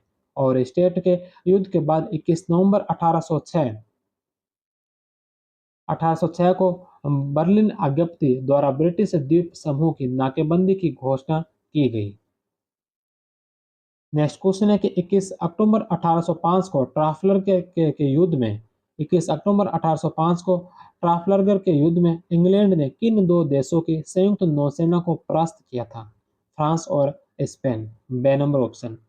अंग्रेज सेनापति नेल्सन ने ट्राफलगर के युद्ध में फ्रेंच स्पेनिश बेड़ों को परास्त किया। नेपोलियन ने कहा कि मैं समुद्र को नहीं सुखा सकता, अन्यथा मैं ब्रिटेन को नेस्त नाबूद कर देता। इसके बाद नेपोलियन ने महाद्वीपीय व्यवस्था द्वारा ब्रिटेन के व्यापारिक हितों को नुकसान पहुंचाने का प्रयास किया था। नेक्स्ट क्वेश्चन है कि 2 दिसंबर 1805 को हुए ऑस्ट्रेलियड्स के युद्ध में नेपोलियन ने किन दो देशों की संयुक्त सेना को पराजित किया? 2 दिसंबर 1805 को हुए ऑस्ट्रेलियड्स के युद्ध में नेपोलियन ने किन दो देशों की संयुक्त सेना को परास्त किया था? रूस और ऑस्ट्रिया। ए नंबर ऑप्शन। इस युद्ध में हॉली रोमन एम्पायर के अंतिम शासक फ्रांसीसी द्वितीय व रूस के जार अलेक्जेंडर प्रथम की संयुक्त सेनाओं को नेपोलियन ने ऑस्ट्रेलियट्स चेक गणराज्य में हराया। इसलिए इसे तीन सम्राटों का युद्ध भी कहते हैं। तीन सम्राटों का युद्ध। इस युद्ध का परिणाम सुनकर इंग्लैंड के प्रधानमंत्री विलियम पिट को सदमा लगा। उसने अपने एक कर्मचारी से कहा कि यूरोप का मानचित्र लपेट तो अब कुछ समय के लिए इसकी जरूरत नहीं पड़ेगी। नेक्स्ट क्वेश्चन है कि 1805 में फ्रांस के विरुद्ध 1805 में फ्रांस के विरुद्ध निर्मित तीसरे गुट में निम्नलिखित में से कौन शामिल नहीं था? फ्रांस के विरुद्ध जो तीसरा गुट बना था उसमें कौन शामिल नहीं था? तो इंग्लैंड, ऑस्ट्रिया और रूस शामिल थे। पर्सा उसमें शामिल नहीं था, बल्कि पर्सा जो तटस्थ रहा था। इंग्लैंड के प्रधानमंत्री विलियम पिट द बंगर ने फ्रांस के विरुद्ध तृतीय गुट का निर्माण किया। इसमें इंग्लैंड, रूस, ऑस्ट्रिया व स्वीडन थे। बवेरिया व ब्रूटमबर्ग नेपोलियन के साथ थे। वह पर्सा जो तटस्थ रहा था। नेक्स्ट क्वेश्चन है कि महाद्वीपीय व्यवस्था के जवाब में ब्रिटिश सरकार का महाद्वीपीय व्यवस्था के जवाब में ब्रिटिश सरकार का ऑर्डर्स ऑफ काउंसिल और महाद्वीपीय व्यवस्था को सुदृढ़ बनाने के उद्देश्य से नेपोलियन की मिलान आज्ञप्ति किस वर्ष की घटनाएं हैं? 1807 की। C number option. नेपोलियन की बर्लिन आज्ञप्ति नवंबर 1806 व वारसा आज्ञप्ति जनवरी 1807 के जवाब में जनवरी व नवंबर 1807 में ब्रिटिश सरकार ने परिषद के आदेश ऑर्डर्स इन काउंसिल द्वारा फ्रांस व उसके मित्र राष्ट्रों के जहाजों के ब्रिटेन के प्रभाव क्षेत्र में आने पर रोक लगा दी। यहाँ तक डेनमार्क जैसे तटस्थ राज्यों के जहाजों को यूरोप में भीतर जाने से पहले ब्रिटिश बंदरगाहों पर पहुंचने का आदेश दिया। 17 दिसंबर 1807 को नेपोलियन ने मिलान आज्ञप्ति द्वारा यह घोषणा की कि यदि कोई जहाज ब्रिटिश बंदरगाहों से होकर आता है तो माल सहित जब्त कर लिया जाएगा। स्वीडन, हॉलैंड, पेपल स्टेट ने इस नीति का विरोध किया। पुर्तगाल ने इंग्लैंड के साथ अपने संबंध तोड़ने से इनकार कर दिया। नेपोलियन ने स्पेन के साथ मिलकर 1807 में पुर्तगाल पर आक्रमण कर उसे फ्रांस में मिला लिया। इस अवसर पर नेपोलियन ने कहा कि ब्रांगजा वंश का पतन इस बात का एक और सबूत है कि जो कोई भी अंग्रेजों का दामन पकड़ता है उसका नाश अनिवार्य है। नेक्स्ट क्वेश्चन है कि नेपोलियन ने कहा कि के नासूर यानी किसके नासूर ने मुझे बर्बाद किया? नेपोलियन ने किसके बारे में कहा था कि किसके नासूर ने जो उसे बर्बाद किया? तो नेपोलियन ने कहा कि स्पेन के नासूर ने जो मुझे बर्बाद कर दिया। D number option. Next question है कि 1869 में प्रकाशित चर्चित किताब युद्ध और शांति वॉर एंड पीस युद्ध एंड शांति वॉर एंड पीस में नेपोलियन बोनापार्ट के रूस अभियान और रूसी जनता के साहस और दृढ़ता का वर्णन है। इसके लेखक कौन है? Leo Tolstoy. A number option. Next question है कि किस वर्ष सिविल कोड का नाम बदलकर नेपोलियन कोड कर दिया गया? किस वर्ष जो सिविल कोड का नाम बदलकर नेपोलियन कोड का कर दिया गया था? 1807 में। सी नंबर ऑप्शन। नेपोलियन ने कैम्बसरी की देखरेख में 4 कानून विशेषज्ञों की एक समिति बनाकर कानूनों को संहिताबद्ध करवाने का कार्य शुरू किया। इसे सिविल कोड कहा गया। कमेटी ने 21 मार्च 1804 को अपनी रिपोर्ट प्रस्तुत की जिसमें 2281 धाराएं थीं। सिविल कोड नागरिक संहिता 1804 ईस्वी में। 1807 में इसका नाम नेपोलियन कोड कर दिया। Code of civil procedure 1806, commercial code 1807, code of criminal procedure 1808 है। पिनल कोड दंड विधान संहिता 1810 में आई। नेक्स्ट क्वेश्चन है कि नेपोलियन की कानून संहिता के बारे में कौन सा कथन सही नहीं है? नेपोलियन की कानून संहिता के बारे में कौन सा कथन सही नहीं है? पहला कि प्रत्येक पुत्र को संपत्ति में समान अधिकार। नेपोलियन की कानून संहिता के अंदर प्रत्येक पुत्र को संपत्ति में समान अधिकार की बात की गई। ब्याज की दर निश्चित की गई। विवाह को एक समझौता माना। नेपोलियन की कानून संहिता में विवाह को एक समझौता नहीं माना था, बल्कि विवाह को जो एक संस्कार माना था। समझौता नहीं माना बल्कि विवाह को जो एक संस्कार माना गया था। सी नंबर ऑप्शन इसका गलत है। द नंबर है कि ट्रेड यूनियनों पर प्रतिबंध लगाए। ट्रेड यूनियन पर प्रतिबंध लगाए थे। ड नंबर भी सही है। तो कौन सा कथन सही नहीं है? C number. विवाह को समझौता नहीं बल्कि संस्कार माना गया था। नेक्स्ट क्वेश्चन है कि फ्रांस में नेपोलियन का शिक्षा सुधार मुख्यतः था। फ्रांस में नेपोलियन का शिक्षा सुधार मुख्यतः था सैन्य शिक्षा में। The number option. नेपोलियन ने सैनिक शिक्षा को अनिवार्य कर मिलिट्री स्कूल खोले। शिक्षा पर राज्य का नियंत्रण कायम करते हुए 4 स्तरों प्राथमिक प्राथमिक के अलावा माध्यमिक तकनीकी और विश्वविद्यालय में विभाजित किया। प्रत्येक कम्यून में प्राथमिक स्कूल स्थापित किया। 1801-2 में लीसे नामक माध्यमिक स्कूलों की शुरुआत की गई। तकनीकी शिक्षा पर भी बल दिया गया। 1808 में इंपीरियल यूनिवर्सिटी ऑफ फ्रांस की शुरुआत की। 1806 में घोषणा 1808 में शुरू। शिक्षा को चर्च के बजाय राज्य के नियंत्रण में लाया गया, लेकिन शिक्षा को ईसाई धर्म के सिद्धांतों के अनुरूप रखा गया। महिला शिक्षा पर विशेष ध्यान नहीं दिया गया। उनके लिए प्राथमिक स्तर पर शिक्षा की व्यवस्था की गई। नेक्स्ट क्वेश्चन है कि निम्नलिखित में से किस युद्ध को राष्ट्रों का युद्ध कहा जाता है? कौन से युद्ध को राष्ट्रों का युद्ध कहा जाता है? लिप्जिंग के युद्ध को। The number option. लिप्जिंग का युद्ध 16 से 19 अक्टूबर 1813 को जर्मनी के लिप्जिंग शहर में एल्बा नदी के किनारे यूरोप के चतुर्थ गुट ब्रिटेन, रूस, ऑस्ट्रिया और प्रसा ने नेपोलियन को परास्त किया। यह राष्ट्रों के युद्ध के नाम से प्रसिद्ध है। चोमेंट की संधि। चोमेट की संधि ट्रीटी ऑफ चोमेंट ब्रिटिश विदेश मंत्री कैसलरे के प्रयासों से ब्रिटेन, रूस, ऑस्ट्रिया व प्रसा के मध्य मार्च 1814 में यह संधि हुई।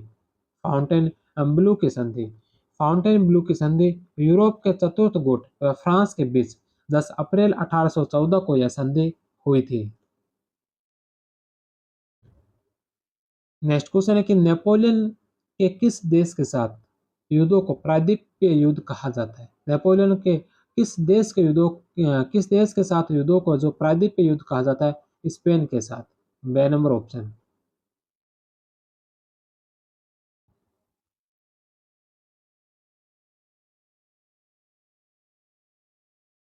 प्रायद्वीपीय युद्ध 1808 से 1813। 1808 में स्पेन के बुर्बो वंश के सम्राट चार्ल्स चतुर्थ व उसके पुत्र फर्डिनेंड को नेपोलियन ने अपदस्थ कर दिया और अपने भाई जोसेफ बोनापार्ट को स्पेन का शासक बना दिया। 1808 में बिबेलियन के युद्ध में स्पेन ने फ्रांसीसी सेना को हराकर जोसेफ बोनापार्ट को स्पेन से बाहर निकाल दिया, परंतु नेपोलियन ने इस विद्रोह का दमन कर दिया। नेपोलियन के विरुद्ध स्पेन में जन आंदोलन शुरू हो गया, जिसमें इंग्लैंड ने स्पेन का साथ दिया। एरफर्ट कांग्रेस के पश्चात 10 नवंबर 1808 को बारगोस स्पेन के युद्ध में स्पेन को पराजित किया। जोसेफ को पुनः स्पेन का सम्राट बनाया। Arthur Wellesley duke of Wellington के नेतृत्व में ब्रिटिश सेना 1812 में सलाम के और 1813 में विक्टोरिया के युद्ध में फ्रांसीसी सेना को पराजित किया। स्पेन फ्रांस से मुक्त हो गया। इसी संबंध में नेपोलियन ने कहा था कि स्पेन का नासूर मेरे विनाश का कारण बना। नेक्स्ट क्वेश्चन है कि 27 सितंबर से 14 अक्टूबर 1808। 27 सितंबर से 14 अक्टूबर 1808 को फ्रांस के शासक नेपोलियन और रूस के शासक अलेक्जेंडर प्रथम के मध्य जर्मनी में हुए सम्मेलन को किस नाम से जाना जाता है? 27 सितंबर से 14 अक्टूबर 1808 के मध्य फ्रांस के शासक नेपोलियन और रूस के शासक अलेक्जेंडर प्रथम के मध्य जर्मनी में जो सम्मेलन हुआ, उस सम्मेलन को किस नाम से जाना जाता है? एरफर्ट कांग्रेस। बे नंबर ऑप्शन। कांग्रेस ऑफ एरफर्ट टिलसिट की संधियों के समय से चल रही कुछ अस्पष्टताओं को दूर करने व संधियों को नवीनीकृत करने के उद्देश्य से इस सम्मेलन का आयोजन किया गया। इसी दौरान नेपोलियन की मुलाकात जर्मन कवि गेटे से हुई थी। नेक्स्ट क्वेश्चन है कि निम्नलिखित में से कौन सा कथन असत्य है? निम्नलिखित में से कौन सा कथन असत्य है? नेपोलियन की पराजय के बाद 1815 में वीना सम्मेलन के माध्यम से यूरोपीय शक्तियों ने नेपोलियन की पराजय के बाद 1815 के वीना सम्मेलन के माध्यम से यूरोपीय शक्तियों ने यूरोप के राजवंशों को उनके पुश्तैनी क्षेत्रों में पुनर्स्थापित करने का प्रयास किया। नेपोलियन पूर्व के शक्ति संतुलन को पुनर्स्थापित किया। यूरोप की विभिन्न कौमों की राष्ट्रीय आकांक्षाओं का ध्यान रखा गया। 6 नंबर ऑप्शन इसका गलत है। क्रांति के विचारों के प्रभाव को समाप्त करने का प्रयास किया गया। ए, बे और से सही, ए, बे और दे सही है। वीना सम्मेलन में 4 प्रमुख शक्तियाँ थे: ब्रिटेन, ऑस्ट्रिया, रूस और प्रसा। इसके अलावा स्वीडन, स्पेन, पुर्तगाल भी शामिल हुए थे। नेक्स्ट क्वेश्चन है कि महाद्वीपीय व्यवस्था का पालन न करने के कारण नेपोलियन ने किस वर्ष मास्को अभियान की शुरुआत की? महाद्वीपीय व्यवस्था का पालन न करने के कारण नेपोलियन ने किस वर्ष मास्को अभियान की शुरुआत की थी? 1812। The number option. नेपोलियन ने 6 लाख सैनिकों के साथ जून 1812 में रूस पर आक्रमण किया। 7 सितंबर को बोरोडिनो में दोनों पक्षों में निर्णायक युद्ध हुआ। रूसी सेना का नेतृत्व कुतुजोव के हाव में था। हाड़ कंपा देने वाली सर्दी, भोजन व वस्त्रों की कमी के कारण नेपोलियन की सेना के हजारों सैनिक व घोड़े मारे गए। रूसियों ने नेपोलियन की सेना के आगे बढ़ने दिया। वह रास्ते में हर जगह के खेत खलियान व भोजन के स्रोतों को उनके आने से पहले नष्ट करते गए ताकि उन्हें भोजन ना मिले। 14 सितंबर 1812 को वह मास्को पहुंचा, लेकिन रूसी सैनिकों ने मास्को को पहले ही एकदम उजाड़ बना दिया था। नेपोलियन का यह अभियान असफल साबित हुआ। नेक्स्ट क्वेश्चन है कि 11 अप्रैल 1814 को फाउंटेन ब्लू की संधि व उसके पश्चात की घटनाओं के संबंध में कौन सा कथन सही नहीं है? 11 अप्रैल 1814 को हुई फाउंटेन ब्लू की संधि और उसके पश्चात की घटनाओं के संबंध में कौन सा कथन है जो सत्य नहीं है? सबसे पहला कि नेपोलियन ने सम्राट की उपाधि सहित सिंहासन के समस्त अधिकार त्याग दिए। नेपोलियन ने सम्राट की उपाधि के सहित सिंहासन के समस्त अधिकार त्याग दिए थे। नेपोलियन को 1 मिलियन फ्रैंक की वार्षिक पेंशन देकर सेंट हेलेना टापू पर भेजा गया। नेपोलियन को 1 मिलियन फ्रैंक की वार्षिक पेंशन दी गई थी, लेकिन उसे सेंट हेलेना टापू पर नहीं बल्कि जो एल्बा द्वीप पर भेजा गया था, सेंट हेलेना द्वीप पर नहीं। बे नंबर ऑप्शन इसलिए गलत होगा। तीसरा कि नेपोलियन की पत्नी मैरी लुइस के शाही अधिकारों का सम्मान रखते हुए उसे पार्मा की डची का शासन दिया गया। सी नंबर ऑप्शन सही है। द नंबर के फ्रांस में तालेरा के नेतृत्व में एक अस्थायी सरकार का गठन किया गया था। द नंबर भी सत्य है। बे नंबर इसमें गलत होगा।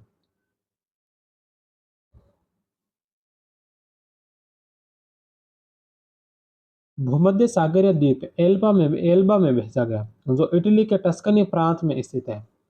तालेरा ने नेपोलियन अ, तालेरा को नेपोलियन ने प्रथम काउंसलर बनते ही अपना विदेश मंत्री बनाया था। उसी तालेरा ने बाद में नेपोलियन को क- कंवर कहा था। नेक्स्ट क्वेश्चन है कि नेपोलियन के दोबारा शासन संभालने के समय वह लगभग कितने दिन फ्रांस का शासक रहा? नेपोलियन को जब फ्रांस से निष्कासित करके द्वीप पर भेज दिया गया था, उसके बाद नेपोलियन वहां से पुणे आया और उसने पुनः फ्रांस का शासक बना था। कितने दिन तक उसने फ्रांस पर शासन किया? 100 दिनों तक। बे नंबर ऑप्शन। 20 मार्च को एल्बा से पेरिस लौटे नेपोलियन को 18 जून के वाटरलू के युद्ध में हार का सामना करना पड़ा। 15 जुलाई को नेपोलियन ने अंग्रेज सैन्य अधिकारी मैटलैंड के समक्ष आत्मसमर्पण कर दिया। इस प्रकार 40वां युद्ध नेपोलियन का अंतिम युद्ध सिद्ध हुआ। इसे दक्षिण अटलांटिक महासागर के सेंट हेलेना द्वीप पर भेज दिया। 1821 में नेपोलियन की वहीं पेट के कैंसर से मृत्यु हो गई। नेक्स्ट क्वेश्चन है कि नेपोलियन के पराजय के बाद हुए वीना सम्मेलन की अध्यक्षता किसने की? नेपोलियन की पराजय के बाद वीना सम्मेलन की अध्यक्षता किसने की थी? मैटरनिक ने। The number option. यह सम्मेलन ऑस्ट्रिया की राजधानी वीना में सितंबर 1814 से जून 1815 के बीच हुआ था। मैटरनिक ऑस्ट्रिया का चांसलर था। रॉबर्ट बैंक्स जैकिसन इस समय ब्रिटेन का प्रधानमंत्री था, जो 1812 से 27 तक रहा था। जो जॉर्ज तृतीय उस समय ब्रिटेन का राजा था 1760 से 1820। अलेक्जेंडर प्रथम रूस का शासक था। 1801 से 1825 तक यह शासक रहा था। नेक्स्ट क्वेश्चन है कि 1815 की पेरिस संधि के बाद किसे फ्रांस का शासक घोषित किया गया? 1815 की पेरिस संधि के बाद इसे फ्रांस का शासक घोषित किया गया था लुई 18वें को। 6 नंबर ऑप्शन। पेरिस की संधि नवंबर 1815 ईस्वी। इसके प्रमुख संधि की पेरिस के संधि की प्रमुख बातें थी। नेपोलियन को सेंट हेलेना टापू पर निर्वासित कर दिया गया। फ्रांस की सीमाओं को 1792 ईस्वी के आधार पर तय किया गया। फ्रांस से युद्ध हार जाने के तौर पर 70 करोड़ फ्रैंक की राशि मांगी। इसके भुगतान न होने तक मित्र देशों ने फ्रांस में 1.5 लाख सैनिक तैनात किए। 1818 में क्षतिपूर्ति हो जाने पर सेना हटा ली गई। पेरिस की संधि से पूर्व ही बुर्बो वंश की पुनर्स्थापना पर मित्र देशों में सहमति बन चुकी थी। लुई 18वें को फ्रांस का शासक घोषित किया गया। नेक्स्ट क्वेश्चन है कि वाटरलू का युद्ध कब हुआ था? वाटरलू का युद्ध कब हुआ था? 18 जून 1815 को। 18 जून 1815 को वाटरलू बेल्जियम में हुए युद्ध में Arthur Wellesley duke of Wellington के नेतृत्व में मित्र राष्ट्रों की सेनाओं ने नेपोलियन को अंतिम रूप से पराजित किया था। नेक्स्ट क्वेश्चन है कि मैं क्रांति का पुत्र हूँ, किसका कथन है? मैं क्रांति का पुत्र हूँ किसने कहा था? तो यह कहा था नेपोलियन ने। 6 नंबर ऑप्शन। नेपोलियन के प्रमुख कथन। विश्व में कुछ भी असंभव नहीं है। असंभव शब्द केवल मूर्खों के शब्दकोश में है। मुझे फ्रांस का राजमुकुट धरती पर पड़ा मिला और तलवार के नोक से मैंने उसे उठा लिया। इसके अलावा मेरी विधि संहिता मेरे 40 युद्धों से अधिक महत्वपूर्ण है। मैं कोई मामूली व्यक्ति नहीं हूँ। आचरण और नैतिकता के नियम मुझ पर लागू नहीं होते। नेक्स्ट क्वेश्चन है कि नेपोलियन की आत्मकथा का क्या नाम है? नेपोलियन की आत्मकथा का क्या नाम है? नेपोलियन लियोनिक लेजेंड। 2 number option.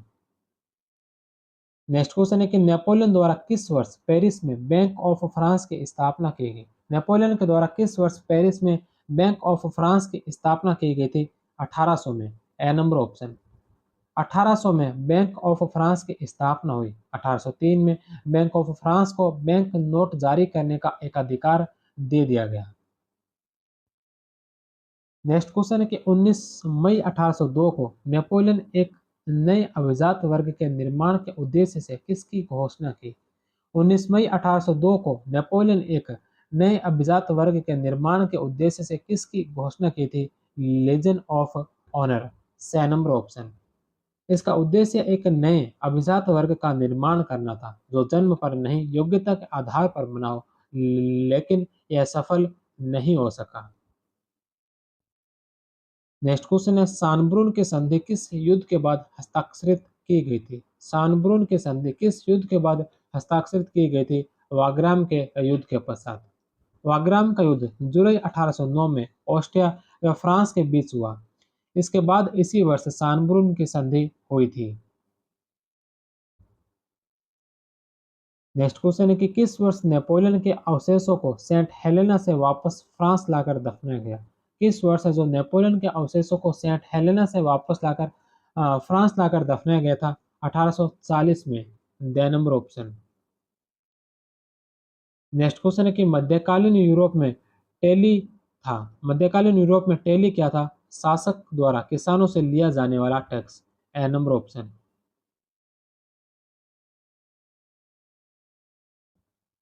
बास्टिल के दुर्ग का पतन कब हुआ? बास्टिल के दुर्ग का पतन कब हुआ था? 14 जुलाई 1789 को। 14 जुलाई 1789 को पेरिस में स्थित बास्टिल के दुर्ग का पतन हुआ। इसी दिन फ्रांस का राष्ट्रीय दिवस मनाया गया। नेक्स्ट क्वेश्चन है कि फ्रांस की क्रांति से संबंधित निम्नलिखित घटनाओं को कालक्रम अनुसार व्यवस्थित कीजिए। फ्रांस की क्रांति से संबंधित घटनाएं दे रखी है। सबसे पहले नंबर पर है टेनिस कोर्ट की शपथ। टेनिस कोर्ट की शपथ कब हुई थी? तो टेनिस कोर्ट की जो शपथ हुई थी यह जून 1789 में। 20 जून 20 जून 1789 को जो टेनिस कोर्ट की शपथ हुई थी। महिलाओं का वर्साई मार्च। महिलाओं ने वर्साई मार्च कब निकाला था? तो यह निकाला था 5 अक्टूबर को। 5 अक्टूबर 1789 को 5 अक्टूबर 1789 को महिलाओं ने वर्साई मार्च निकाला। तीसरे नंबर पर मानवाधिकारों की घोषणा। मानवाधिकारों की घोषणा 27 अगस्त 27 अगस्त 1789 को मानवाधिकारों की घोषणा की गई थी। और चौथे नंबर पर है लुई सोलियो को मृत्युदंड। लुई सोलियो को मृत्युदंड दिया गया था 1793 में, जनवरी 1793 में। 21 जनवरी 1793 को लुई सोलियो को मृत्युदंड दिया गया था। तो इसमें सबसे पहले टेनिस कोर्ट की शपथ आएगी 20 जून 1789 को। दूसरे नंबर पर इसमें मानवाधिकारों की घोषणा आएगी जो है 27 अगस्त 1789 को। तीसरे नंबर पर महिला का वर्साई मार्च जो 5 अक्टूबर 1789 और चौथे नंबर पर लुई सोलियो को मृत्युदंड जो जनवरी 1793। 1, 3, 2 और 4 6 नंबर ऑप्शन। नेक्स्ट क्वेश्चन है कि फ्रांस की क्रांति के संबंध में, फ्रांस की क्रांति के संबंध में थर्मिडोरियन प्रतिक्रिया का अर्थ है। फ्रांस की क्रांति के संबंध में थर्मिडोरियन प्रतिक्रिया का अर्थ क्या है? आतंक के शासन का अंत। 6 नंबर ऑप्शन। नेक्स्ट क्वेश्चन है कि निम्नलिखित में से किसे दूसरा जस्टिनियन भी कहा जाता है? निम्नलिखित में से किसे दूसरा जस्टिनियन भी कहा जाता है? नेपोलियन को। 6 number option. Man of destiny, घाटी का शेर, छोटा रोबोस्पेयर, द लिटिल कारपोरल भी कहा जाता है। नेक्स्ट क्वेश्चन है कि 6 अप्रैल 1793 को 6 अप्रैल 1793 को फ्रांस के आंतरिक और बाह्य शत्रुओं से रक्षा करने हेतु किसका गठन किया गया? 6 अप्रैल 1793 को फ्रांस की आंतरिक और बाह्य शत्रुओं से रक्षा करने हेतु किसका गठन किया गया था? Committee of public safety. The number option. किसकी सलाह पर किसकी सलाह पर लुई सोल्वे ने एस्टेट जनरल में तृतीय एस्टेट के सदस्यों की संख्या बढ़ाकर दोगुनी कर दी थी? तो यह की गई थी नेकर की सलाह पर। बे नंबर ऑप्शन। प्रथम एस्टेट जो पादरी वर्ग थे जिनकी संख्या 308 थी। द्वितीय एस्टेट जिनमें कुलीन वर्ग के सदस्य थे जिनकी संख्या 285 थी। और तीसरा एस्टेट जो सर्वसाधारण के लिए था इसमें संख्या थी 621, कुल संख्या 1214। नेक्स्ट क्वेश्चन है कि निम्नलिखित घटनाओं को कालक्रम अनुसार व्यवस्थित कीजिए। निम्नलिखित घटनाएं दे रखी है। सबसे पहले ल्यूनविले की संधि। ल्यूनविले की जो संधि हुई थी यह हुई थी 1801 के अंदर। 1801 में ल्यूनविले की संधि हुई थी। प्रेसबर्ग की संधि, प्रेसबर्ग की संधि दिसंबर 1805 में हुई थी। तीसरे नंबर पर अमीन्स की संधि, अमीन्स की संधि 1802 ईस्वी में। और चौथे नंबर पर टिलसिट की संधि, टिलसिट की संधि है जो जुलाई 1807 के अंदर। तो इसमें सबसे पहले ल्यूनविले की संधि आएगी 1801, दूसरे नंबर पर अमीन्स की संधि आएगी 1802, तीसरे नंबर पर प्रेसबर्ग की संधि 1805 और चौथे नंबर पर टेलसिट की संधि 1807। 1, 3, 2 और 4।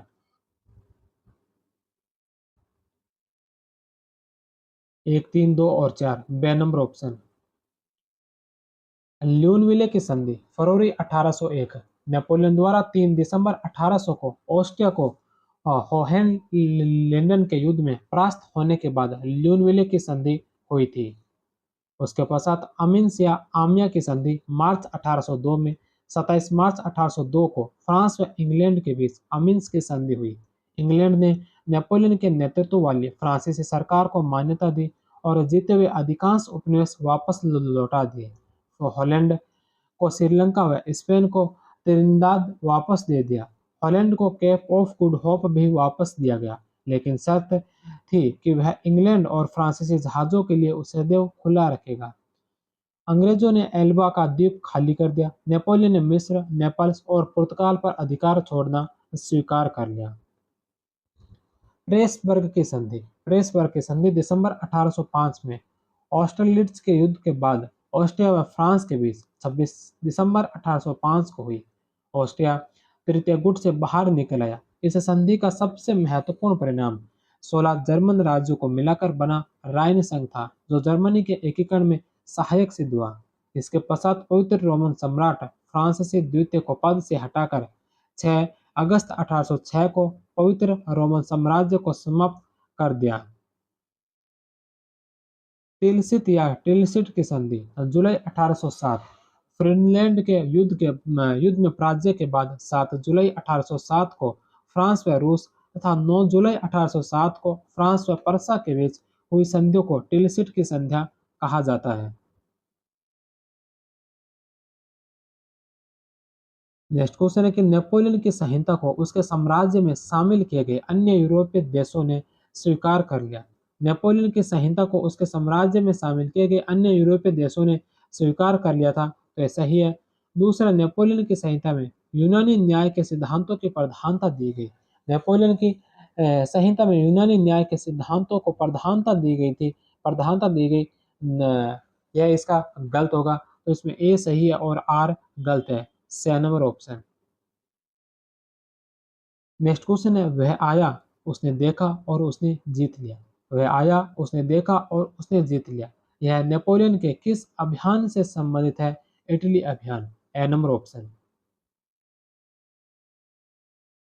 नेक्स्ट क्वेश्चन है कि 1801 के कॉनकॉर्डेट के बारे में निम्नलिखित में से कौन सा कथन असत्य है? निम्नलिखित में से असत्य कथन कौन सा है? पहला, इसने रोमन कैथोलिक चर्च को फ्रांस का बहुसंख्यक चर्च स्वीकार किया। कॉनकॉर्डेट 1801 के कॉनकॉर्डेट में रोमन कैथोलिक चर्च को फ्रांस का बहुसंख्यक चर्च स्वीकार किया गया। यह तय किया गया कि पादरियों को वेतन सरकार देगी, पादरियों को वेतन सरकार देगी, यह बात भी इसके अंदर तय की गई। बे नंबर ऑप्शन भी इसका सही है। 6 नंबर, बिशपों को नामांकित करने का अधिकार नेपोलियन को दिया गया। बिशपों को नामांकित करने का अधिकार नेपोलियन को दिया गया। इसने चर्च की विशाल भूसंपत्तियों को पुनः बहाल किया, जो कि क्रांति के समय जब्त कर ली गई थी, तो इन्हें बहाल नहीं किया गया था। ड नंबर ऑप्शन इसका गलत होगा। नेक्स्ट क्वेश्चन है, कथन और कारण दे रखे हैं, तो इनमें से बताना कि कौन सा सही है और कौन सा गलत है। पहला, कि फ्रांस में 1791 के संविधान में एक कुलीन तंत्र स्थापित किया। फ्रांस में 1791 के संविधान ने एक कुलीन तंत्र स्थापित किया।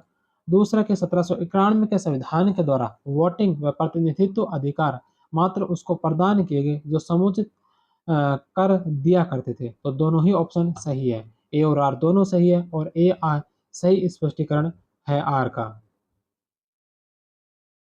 नेक्स्ट क्वेश्चन है कि नेपोलियन के संदर्भ में कौन सा युद्ध उसका वर्ष और सही मिलान नहीं है? नेपोलियन के संदर्भ में कौन सा युद्ध उसका वर्ष और का सही मिलान नहीं है? सबसे पहले ड्रेसडन का युद्ध। ड्रेसडन का युद्ध 1814 का नहीं बल्कि 1813 ईस्वी में हुआ था। ऑस्ट्रेलियड्स का युद्ध, ऑस्ट्रेलियड्स का युद्ध 1805 का है। जेना का युद्ध 1806 का है। और फिनलैंड का युद्ध, फिनलैंड का युद्ध जो 1807 का है। ए नंबर ऑप्शन इसका राइट होगा। नेक्स्ट क्वेश्चन है कि कुली लड़ते हैं, पुरोहित पूजा करते हैं, लोग भुगतान करते हैं। यह प्रसिद्ध कहावत है, यह प्रसिद्ध कहावत है मध्ययुगीन फ्रांस की। मध्ययुगीन फ्रांस की। बे नंबर ऑप्शन। नेक्स्ट क्वेश्चन है कि निम्नलिखित में से कौन फ्रांस के कार्डेलियस क्लब के सदस्य नहीं था? निम्नलिखित में से कौन है जो फ्रांस के कार्डेलियस क्लब का सदस्य नहीं था? मेराट था, बेंटन था और हैबर था। रोबो इस पर इसका सदस्य नहीं था। Day number option. आधिकारिक तौर पर कार्डेलियस क्लब का नाम, आधिकारिक आधिकारिक तौर पर कार्डेलियस क्लब का नाम society of the friends of the rights of man man and citizen था। Society of the friends of the rights of man and citizen था। इसकी बैठक रूए डेस कार्डेलियस पर एक पूर्व फ्रांसिस्कन मठ में हुई थी, जिसके कारण इसका नाम कार्डेलियस क्लब पड़ा। George's Jacques डिडेटन, Jean Paul Marathi और कैमिली डिसमोलिन्स के नेतृत्व में कार्डेलियस ने पेरिस में लोकतांत्रिक आंदोलन का नेतृत्व किया। जैक्स रेने हार्बर्ट भी इसका प्रमुख सदस्य था।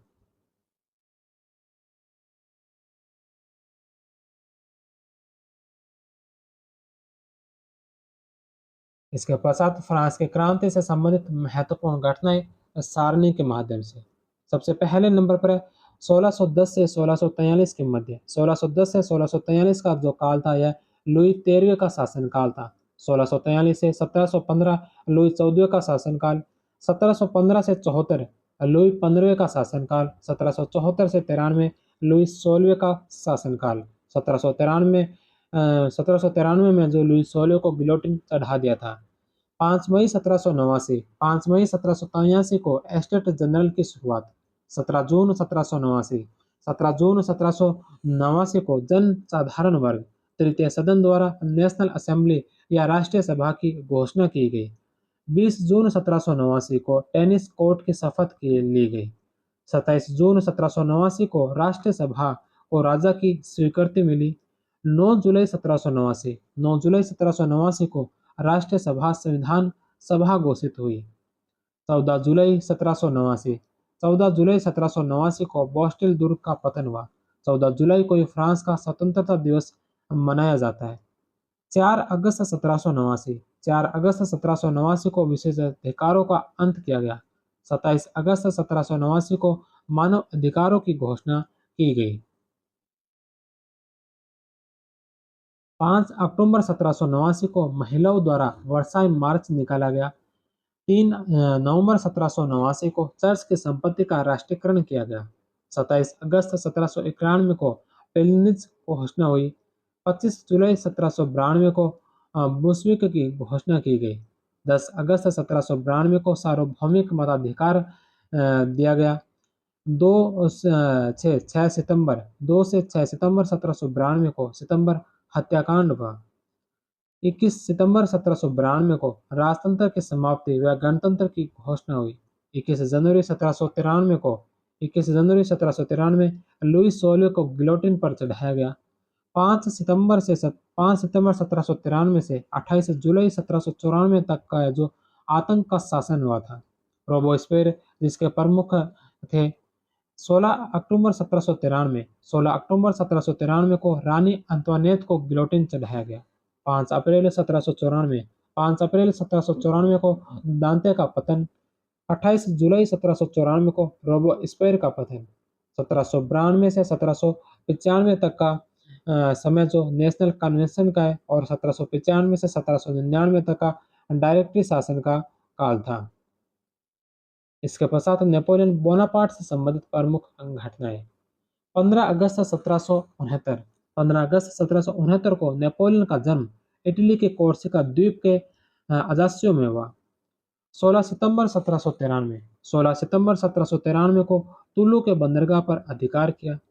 5 अक्टूबर 1795 को भीड़ से नेशनल कन्वेंशन की रक्षा की। 1796-97 में इटली अभियान किया। 10 मई 1796 को लोदी की विजय। 13 से 14 जनवरी 1797 को रिवली युद्ध फ्रांस व ऑस्ट्रिया के साथ।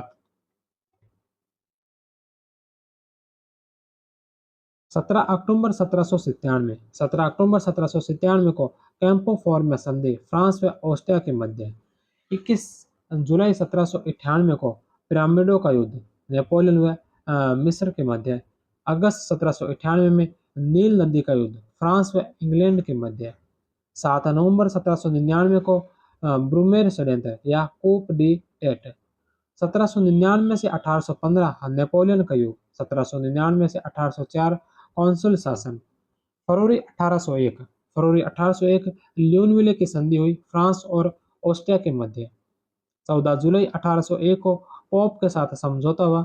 27 मार्च 1802 को अमिन्स की संधि हुई। 1802 में ही जीवन पर्यंत कौंसिल घोषित किया गया। 1804 में फ्रांस का सम्राट घोषित किया नेपोलियन को। 2 दिसंबर 1804 को राज्याभिषेक किया गया नोत्र दामे गिरजाघर में। 1804 में सिविल कोड नागरिक संहिता ही 1807 में इसे नेपोलियन कोड नाम दिया गया था। 21 अक्टूबर 1805 ट्राफलगर का युद्ध इंग्लैंड व फ्रांस के मध्य। 2 दिसंबर 1805 को ऑस्ट्रेलियट्स का युद्ध रूस और ऑस्ट्रिया के विरुद्ध। 26 दिसंबर 1805 को प्रेसबर्ग की संधि ऑस्ट्रिया व पर्सा के साथ। 6 अगस्त 1806 को पवित्र रोमन साम्राज्य का अंत। 14 अक्टूबर 1806 को जेना व आउरस्टेट का युद्ध पर्सा के साथ। 21 नवंबर 1806 को महाद्वीपीय व्यवस्था लागू। 14 जून 1807 को फ्रिंडलैंड युद्ध रूस के साथ। 7 से 9 जुलाई 1807 टिलसिट की संधि रूस व फ्रांस से। 1807 ऑर्डर इन काउंसिल महाद्वीपीय व्यवस्था के विरुद्ध इंग्लैंड ने जारी किया था। 1808 में स्पेन पर आक्रमण प्रायद्वीपीय युद्ध। 1809 में बेग्राम युद्ध फ्रांस व ऑस्ट्रिया के मध्य। जून 1812 में मास्को अभियान किया। 16 से 19 अक्टूबर 1813 लिप्सिंग युद्ध, राष्ट्रों का युद्ध हुआ। 11 अप्रैल 1814 फाउंटेन ब्लू की संधि, नेपोलियन को हटाना व एल्बा द्वीप पर निर्वासित किया जाना। 18 जून 1815 वाटरलू का युद्ध हुआ। 5 मई 1821 को नेपोलियन की मृत्यु हुई। इसी के साथ ही नेपोलियन का शासन जीवन लीला समाप्त, और इसी के साथ ही यह आज का चैप्टर भी समाप्त। कल के चैप्टर में हम पढ़ेंगे औद्योगिक क्रांति। आज के चैप्टर में हमने फ्रांस की क्रांति और नेपोलियन बोनापार्ट के बारे में पढ़ा।